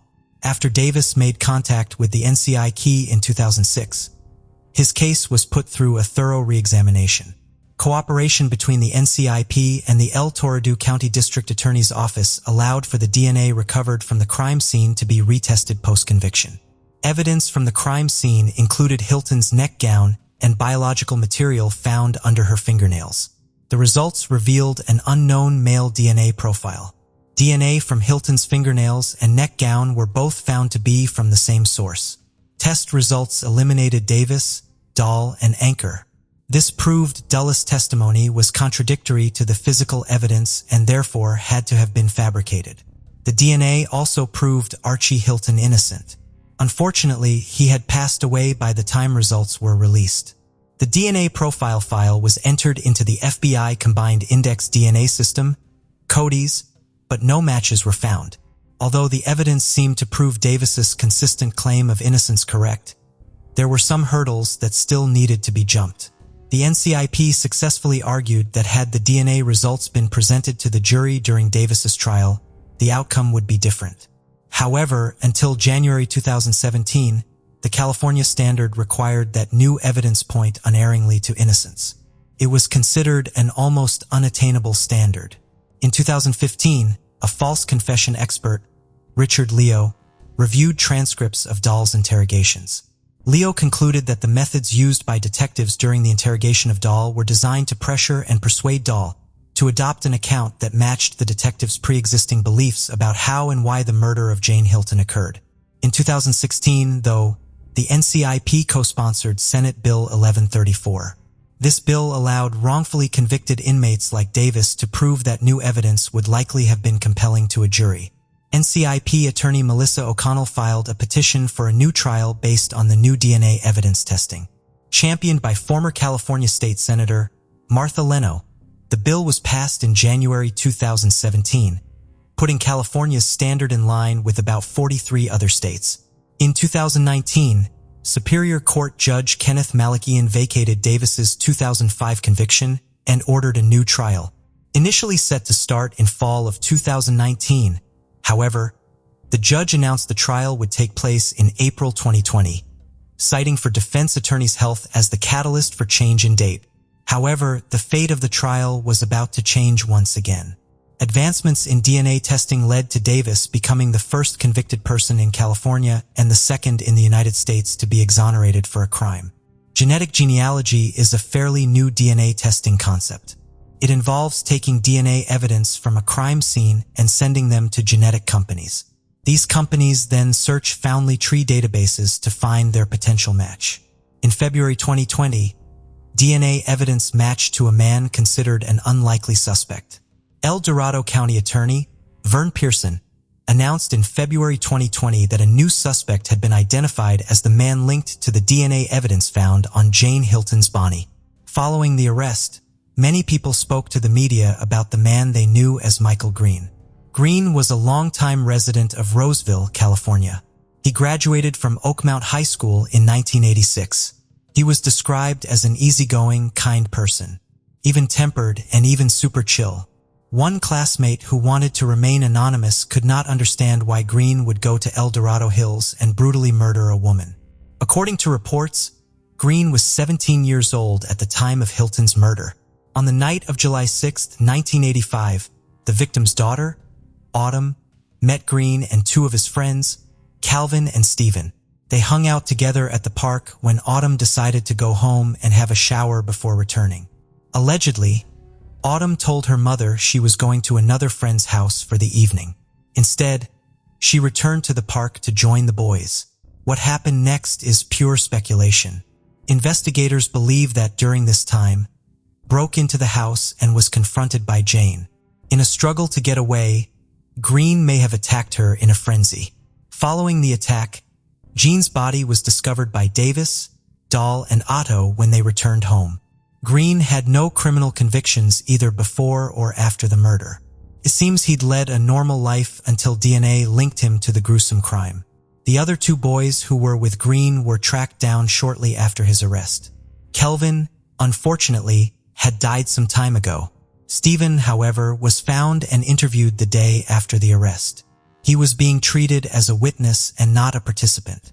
Green was arrested on February 11, 2020. Since Green was a teenager at the time of the murder, he made his first appearance at the juvenile court on February 19, 2020.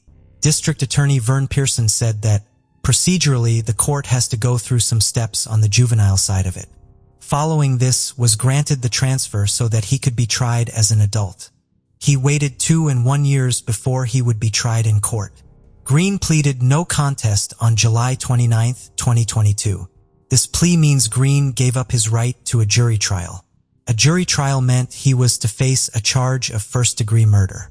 He also gave up his chance to challenge the plea or the consequences of his decision. His sentencing date was set for September 27, 2022 to be presided over by Judge Suzanne Kingsbury. At sentencing, Dr. Elizabeth Kaufman, a professor in psychological science education, was called in on educational capacity to explain to the court the development of an adolescent. Kaufman's research explained the varying development needs of adolescents with regard to emotional and cognitive development. The late adolescent stage allowed an individual to understand right from wrong, yet at the same time they're also functioning under diminished capacity for impulse control. The defense called several witnesses from Green's childhood, some who even maintained relationships with him into adulthood. Each witness was asked if their opinion had changed of him since the knowledge of his confession. All witnesses agreed they'd been shocked to discover that he was responsible for the murder of Hilton. Individuals who knew him in varying capacities described him as jovial, popular, funny, and loving. These words were used to describe him before and after the murder. Green's ex-wife, Karen Green, said, "There's just not a bad bone in Mythe." After witness statements were given, each of Jane Hilton's children presented their victim impact statements. They all described the unforgivable loss that Green inflicted upon their family. "The why it happened and how different my life could have been will haunt me forever," said Heather Purvis Nacanel, one of James' daughters. Argith Brandon, Hilton's fourth child, said, "I loved my mother, and I assume Michael loves his mother too. I want to know what he would feel or what he would say to the person who stabbed your mother 29 times. What would you do if you received an early morning call to tell you your mother is dead?" The court listened to her description of the feeling of gathering her mother's belongings from the house in which she was killed. Argith finished with a powerful declaration. "We will always have something in common, regretting the stupid decision you made 37 years ago."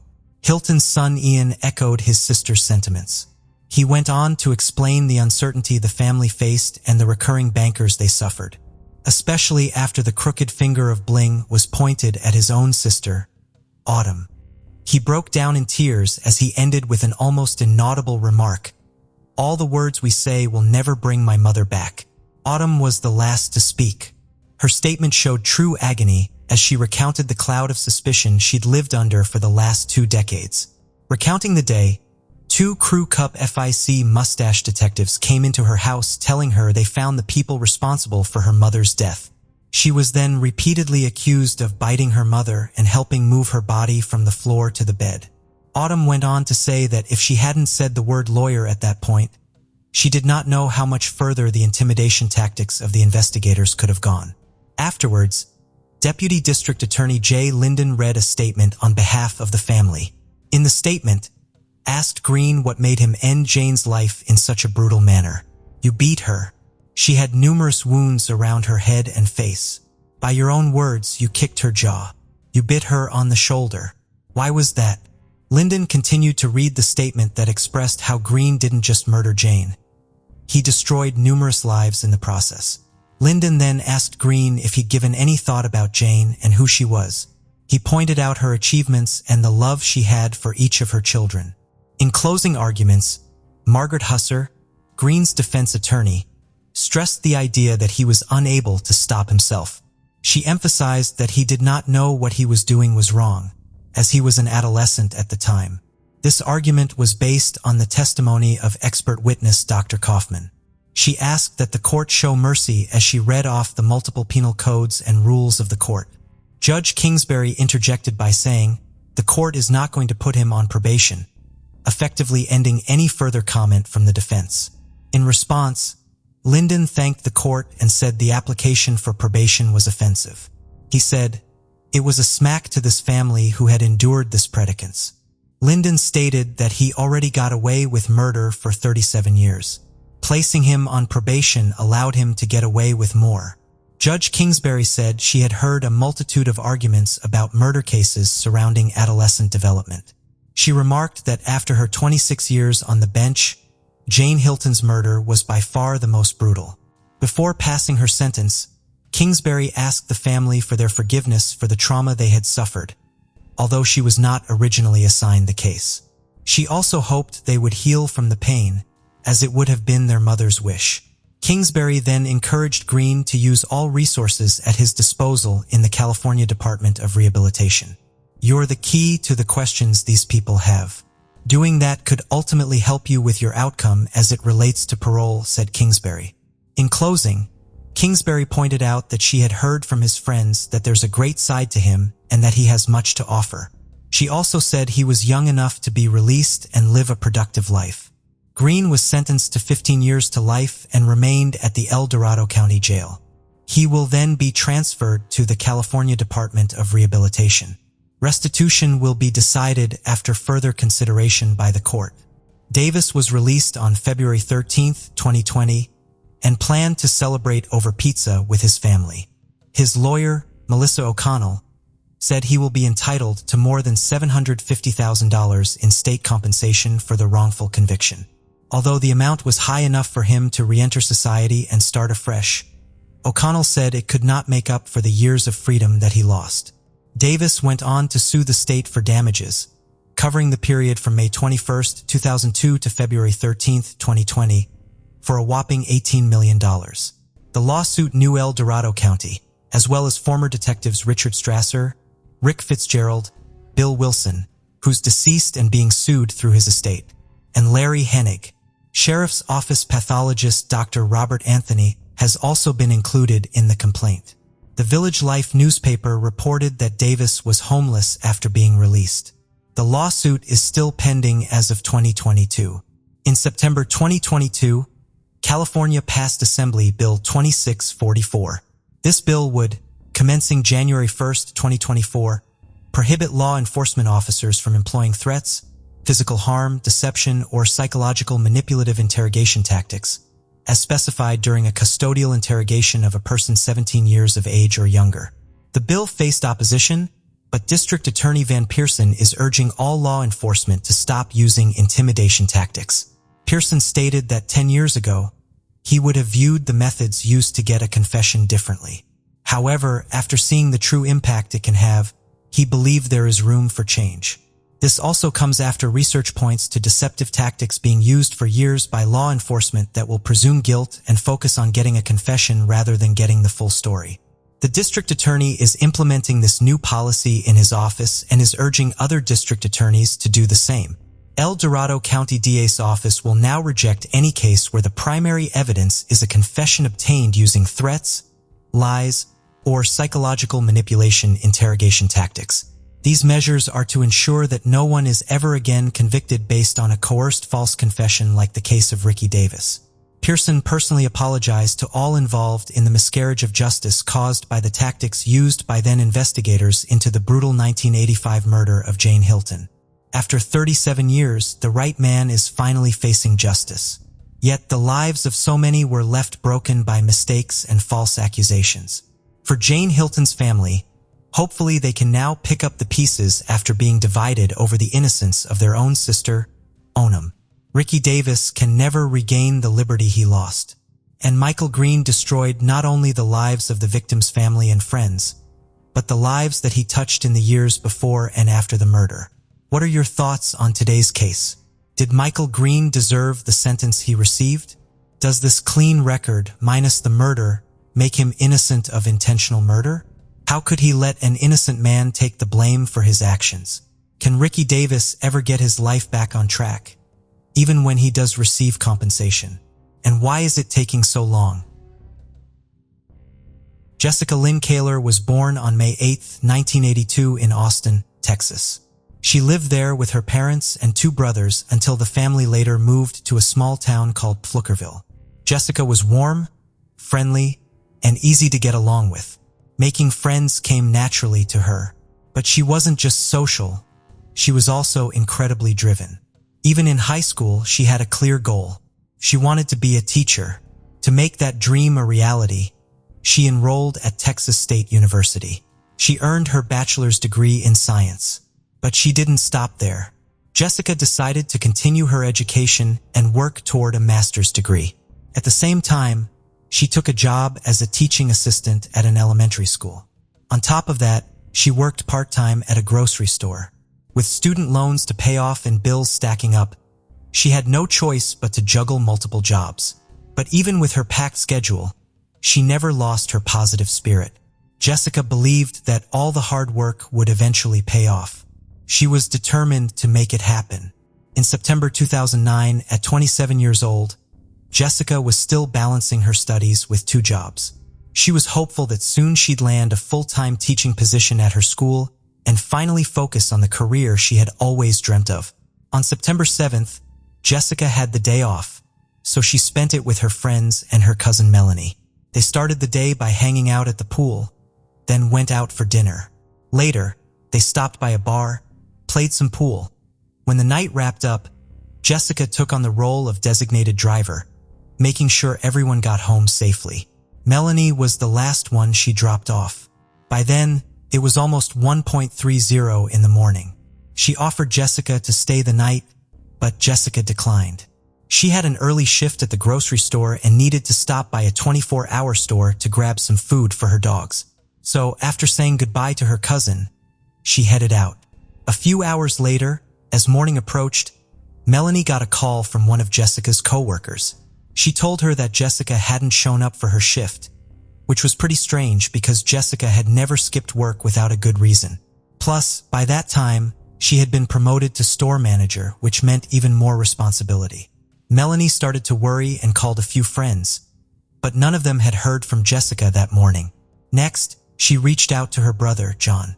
He and Jessica shared an apartment, but he told her he hadn't seen her either. John worked as a police officer and had started his shift at 5:30 a.m. He hadn't noticed whether Jessica had come home during the night and hadn't checked her room before leaving for work. Concerned, he immediately drove back home, but Jessica wasn't there. In fact, it didn't even look like she had returned the night before. Her dogs were acting strangely, almost as if they hadn't been fed in a while. That set off alarms. Something was definitely wrong. Without wasting any time, John reached out to his colleagues at the police department, asking them to track Jessica's phone. Following the signal, police traced it to a restaurant not far from her home. Melanie and her boyfriend rushed to the location, and it didn't take long for them to spot Jessica's car in the parking lot. But as soon as they got closer and opened the door, they were met with a horrifying sight. Jessica was in the driver's seat, completely unresponsive. Her body was covered in visible sunburns, and inside the car, it was unbearably hot. Melanie's boyfriend called the police, who dispatched officers and an ambulance to the scene. Paramedics confirmed that Jessica was dead, and her body was sent for further examination. But one thing was already clear: it looked like she'd been attacked. Meanwhile, investigators began examining Jessica's car, and one of the first things they noticed was that the driver's seat was pushed way too far back. Considering the injuries on her body, detectives suspected she might have been attacked right there in the car. They also discovered that her keys, wallet, and credit cards were missing. On the back seat, they found a bag of dog food, suggesting that Jessica had been there since the night before. After all, she had planned to stop at the store right after dropping off her cousin. After thoroughly searching the car, detectives went into the restaurant near the parking lot where Jessica's car had been found. And that's when things took a shocking turn. One of the restaurant employees told investigators that when she arrived at work early that morning, she noticed Jessica's car. But at that time, Jessica was still alive. According to the witness, Jessica was sitting inside her car completely undressed and acting strangely, almost as if she was under the influence. Despite how bizarre the scene was, the employee didn't think much of it and went inside to start her shift. A little while later, she stepped outside again. This time, Jessica was sitting next to her car. She had put her clothes back on but was still behaving oddly, just sitting there, running her hands through her hair. The third time the employee went outside, Jessica was back in her car, talking to herself and making strange hand gestures. Police found several more witnesses who had seen Jessica alive that morning, but despite her unusual behavior, not a single person called for help or even checked to see if she was okay. After speaking with the witnesses, detectives went back to Melanie and asked if Jessica could have been under the influence of alcohol or something stronger. But her cousin was adamant Jessica had been completely sober that night. She was the designated driver, responsible for getting everyone home safely, and she had work in the morning. As for drugs, Melanie insisted that Jessica had never touched them in her life. None of it made sense to investigators, but soon they stumbled upon a possible explanation for what had happened. Medical examiners found signs of strangulation on Jessica's body, marks left by both hands and some kind of material, possibly a rope or a belt. She was also covered in bruises and scratches, and she had been sexually assaulted. According to experts, the trauma she endured could have caused a brain injury, which was only made worse by the fact that she had spent hours sitting inside a hot car under the scorching sun. This might explain her strange behavior, why she seemed disoriented and never called for help. Most likely, Jessica was so out of it that she didn't even realize what was happening to her. And in the end, she succumbed to her injuries. Toxicology reports backed up what her cousin had already said. There was no alcohol or drugs in her system. So, if just one of the witnesses had called for medical help, doctors might have had a chance to save Jessica. But now it was too late, and detectives had to figure out who was responsible for her death. They focused on finding CCTV footage, but there were no cameras near the parking lot where Jessica had been found. Still, they figured out one thing. If she had bought dog food in the middle of the night, she had probably stopped at the 24-hour Walmart just across the street. Detectives obtained the store's security footage, and there she was, Jessica pulling into the parking lot and walking inside. She was alone and seemed completely fine. There were no signs that anything was wrong. She went straight to the pet food aisle, grabbed a large bag, and headed to the checkout. Everything looked normal, but then as she walked out of the store, detectives noticed something interesting. Just a few seconds later, a man followed her outside. Reviewing more footage, detectives saw that the man had arrived at Walmart just minutes before Jessica. He parked at the far end of the lot and walked inside, but instead of going into the store, he headed straight to the restroom and then walked back out. Checking the entrance camera, detectives saw him walking directly behind Jessica, and he was definitely in a hurry. But then they hit a problem. Jessica's car was parked right behind a large tree, completely blocking the view from the cameras. Still, the footage was enough to track the man's movements. He walked toward Jessica's car, disappearing behind the tree, and never came back out. 2 minutes later, Jessica's car pulled out of the parking lot. Another camera later captured it arriving at the restaurant parking lot where she would be found the next morning. A little while later, someone stepped out of Jessica's car. This person walked across the lot, heading straight for Walmart's parking area, where he got in the same vehicle the suspicious man had arrived in earlier. At this point, detectives were almost certain this person was directly involved in Jessica's murder. But there was one problem. The surveillance footage was too poor to clearly identify him or his vehicle. Still, detectives weren't out of options. Since Jessica's credit cards were missing, they checked her accounts for any recent activity. And that's when they found a lead. One of her cards had been used at a gas station about 20 minutes after her car was left in the restaurant parking lot. Detectives pulled surveillance footage from the gas station and immediately spotted the red pickup truck their suspect had been driving. And when they checked the camera near the register, their suspicions were confirmed. It was the same man. Now they had proof that this person had Jessica's credit card, and that only made him look even more guilty. They released footage of the suspect and his vehicle to the news, asking the public for any information about this man. Meanwhile, detectives kept searching for more evidence, but they couldn't find any other leads. Days passed without any major breakthroughs, until they got a call from a woman named Leslie.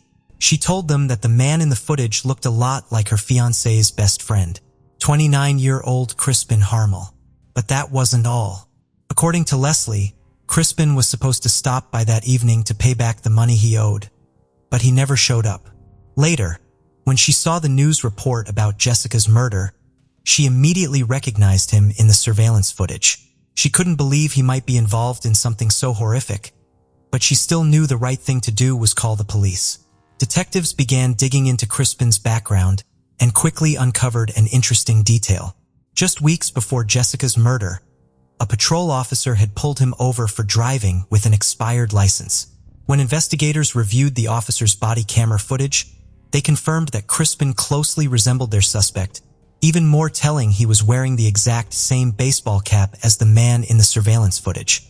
5 days after Jessica's murder, police went to Crispin's home. Right away, they noticed his pickup truck. It was the same model as the one caught on camera, but something was off. It looked like Crispin had made some cosmetic changes. Chrome details that had been visible in the footage were now painted over in black. When detectives knocked on his door, Crispin surprised them right away.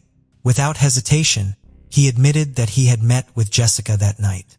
According to him, they connected through an adult website and had arranged to meet for a no-strings-attached hookup. Crispin claimed they met in the Walmart parking lot, where he got into Jessica's car. According to him, she then drove them to a park, where they had consensual sex before she dropped him back off at Walmart. Before he left, they sat in her car and talked for a while. He told her he was struggling financially and, according to his version of events, Jessica gave him her credit card so he could pay for gas. Then they said their goodbyes and went their separate ways. The next day, when he saw news reports about Jessica's murder, Crispin said he panicked. Afraid he would be accused, he threw away the credit card and repainted parts of his truck. Even though Crispin told this story with confidence, detectives knew it was nothing but a lie. It looked like a desperate attempt to avoid responsibility. The surveillance footage alone was enough to tear his version apart. He claimed they had arranged to meet in the Walmart parking lot, yet he never approached Jessica until after she returned to her car. Then, he said she had driven him back after their supposed encounter. The cameras told a different story. They clearly showed him walking back to his own truck alone. Jessica's car never moved from the parking lot until the next morning, and no one else had approached it. Detectives seized Crispin's phone and computer, along with Jessica's devices. As they suspected, there was no trace of any communication between them. No messages, no calls, nothing. In fact, Jessica had never even visited the adult website Crispin claimed they had used to arrange the meeting. But when investigators dug through Crispin's computer, they found something interesting. Just hours after police discovered Jessica's body, he had searched for and read multiple news articles about her murder. Jessica's friends and family didn't believe his story either. According to them, she wasn't the kind of person who would go looking for a one-night stand, let alone meet a total stranger in a parking lot in the middle of the night. Just wasn't who she was. On top of that, she had already told her friends she needed to get some sleep before her morning shift and that she still had to feed her dogs. There was no way she would have gone out for some secret late-night date. Investigators believed Crispin was doing everything he could to shift the blame, but with so much evidence stacked against him, there was no way he could come up with a believable excuse. Based on the surveillance footage, detectives pieced together what they believed really happened. Crispin likely spotted Jessica inside Walmart and targeted her. He followed her to her car, got in, and used threats to keep her from screaming or fighting back. From there, he may have forced her to drive to a nearby park, where he assaulted her before returning to the parking lot near Walmart, closer to his own truck. Before leaving, he strangled her and stole her wallet and credit cards. When police confronted Crispin with this version of events, he stopped answering questions and asked for a lawyer. Despite the strong evidence against Crispin, investigators faced a serious challenge, one that could put the entire case at risk.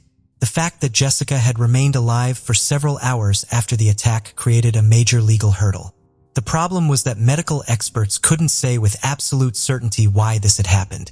Cases like hers were so rare that medical science simply hadn't studied them in enough depth. As we know, the official cause of death was listed as strangulation. But until that point, there had never been a single documented case of someone being strangled, surviving for hours while walking and talking, and then dying later as a direct result of this attack. Because multiple witnesses had seen Jessica alive, the prosecutor wasn't confident that a jury would return a guilty verdict. The only thing that could truly seal the case was a confession, but Crispin refused to admit to anything. Detectives found themselves in an incredibly difficult situation. They were certain that Crispin was responsible for Jessica's murder. No one else could have physically committed the crime, but because she had remained alive until the morning, there was a real risk that the case would fall apart in court. Hoping to strengthen their case, investigators searched Jessica's car for any additional evidence, but they came up empty. There were no fingerprints, no DNA, nothing that could directly tie Crispin to the crime scene. Still, prosecutors found a temporary solution. They charged him with evidence tampering in connection with Jessica's case. As we know, Crispin had admitted to throwing away her credit card and repainting his truck, both clear attempts to cover his tracks. Since they had his own words as proof, they at least had enough to hold him accountable for some crime while they continued working to build a stronger case. In May 2010, Crispin pleaded guilty and was sentenced to 10 years in prison for evidence tampering. But detectives had no intention of giving up. They were determined to get full justice for Jessica, and to do that, they needed solid scientific proof directly linking Crispin to her murder. For years, they kept searching without any progress. But then, in 2013, they came across a scientific article that changed everything. This article described cases where strangulation didn't immediately result in death, as it typically would. Instead, it triggered something known as delayed death syndrome, a condition where victims suffer brain damage that causes confusion, disorientation, and an inability to seek help. Everything in the article perfectly matched Jessica's behavior after the attack. It also supported the initial medical examiner's conclusion that she had likely suffered a brain injury, which left her unaware of her condition until it was too late. Detectives immediately contacted the author of this article and started building a murder case against Crispin, this time backed by cutting-edge medical science. In May 2014, Crispin was officially arrested for murder, but he continued to insist on his innocence. During the trial, his defense attorney focused on one key point. There was no DNA evidence linking Crispin to the crime. The prosecution had argued that Jessica had fought back during the attack and likely scratched her attacker, which should have left traces of DNA under her fingernails. However, forensic experts for the prosecution pointed out a crucial factor. Jessica had spent hours inside her car, trapped in extreme heat. At such high temperatures, DNA degrades rapidly, and by the time her body was examined, any genetic material under her nails would have already broken down beyond the point of recovery. In addition to the forensic evidence, prosecutors relied heavily on the overwhelming amount of surveillance footage, which clearly pointed to Crispin's guilt. But then something unexpected happened. Crispin's lawyer questioned the accuracy of the video timestamps used by the prosecution. See, when investigators first got the footage straight from the security cameras, there were no timestamps on it. Since the exact timing of events was crucial to the case, prosecutors used specialized software to add them later. And that single detail gave the defense an opening to cast doubt on the evidence. Crispin's attorney argued that this was a serious violation because he had never been given copies of the surveillance footage with the added timestamps. In the end, the judge sided with the defense and was forced to declare a mistrial. Just like that, Crispin once again escaped conviction, all because of a technicality. However, he remained in prison, continuing to serve his 10-year sentence for evidence tampering. Meanwhile, prosecutors immediately began preparing for a new trial. Over the next few years, Crispin's legal team fought hard to prevent him from being retried, arguing that another trial would violate his rights. But in the end, a higher court ruled in favor of the prosecution, clearing the way for justice to finally be served. The new trial began in 2018, and this time, the prosecution made sure to cover every detail, leaving no room for the defense to exploit any technicalities. In the end, they succeeded in convincing the jury of Crispin's guilt, and he was finally convicted of murder. He was sentenced to life in prison without the possibility of parole. Prosecutors had chosen not to pursue the death penalty, fearing it might weaken their chances of securing a guilty verdict. They knew the delayed death syndrome argument could still plant doubts in the jurors' minds, and in death penalty cases, a conviction requires absolute certainty. A few years later, Crispin tried to appeal his sentence, but his request was denied. As a result, he remains behind bars with almost no chance of ever walking free. Jessica's family thanked investigators and prosecutors for their relentless pursuit of justice, even though it took 9 long years to reach a verdict.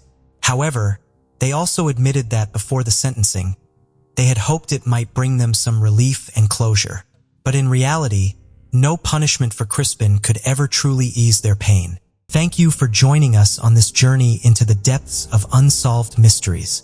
Cold cases not only challenge our understanding of the past, but also ignite our curiosity and determination for answers. Remember to subscribe to stay updated on our latest investigations. And if you have any information regarding the cases we've covered, don't hesitate to reach out. Together, we can shed light on the shadows of the past and bring closure to those who seek it. Until next time, stay vigilant, stay curious, and never stop seeking the truth.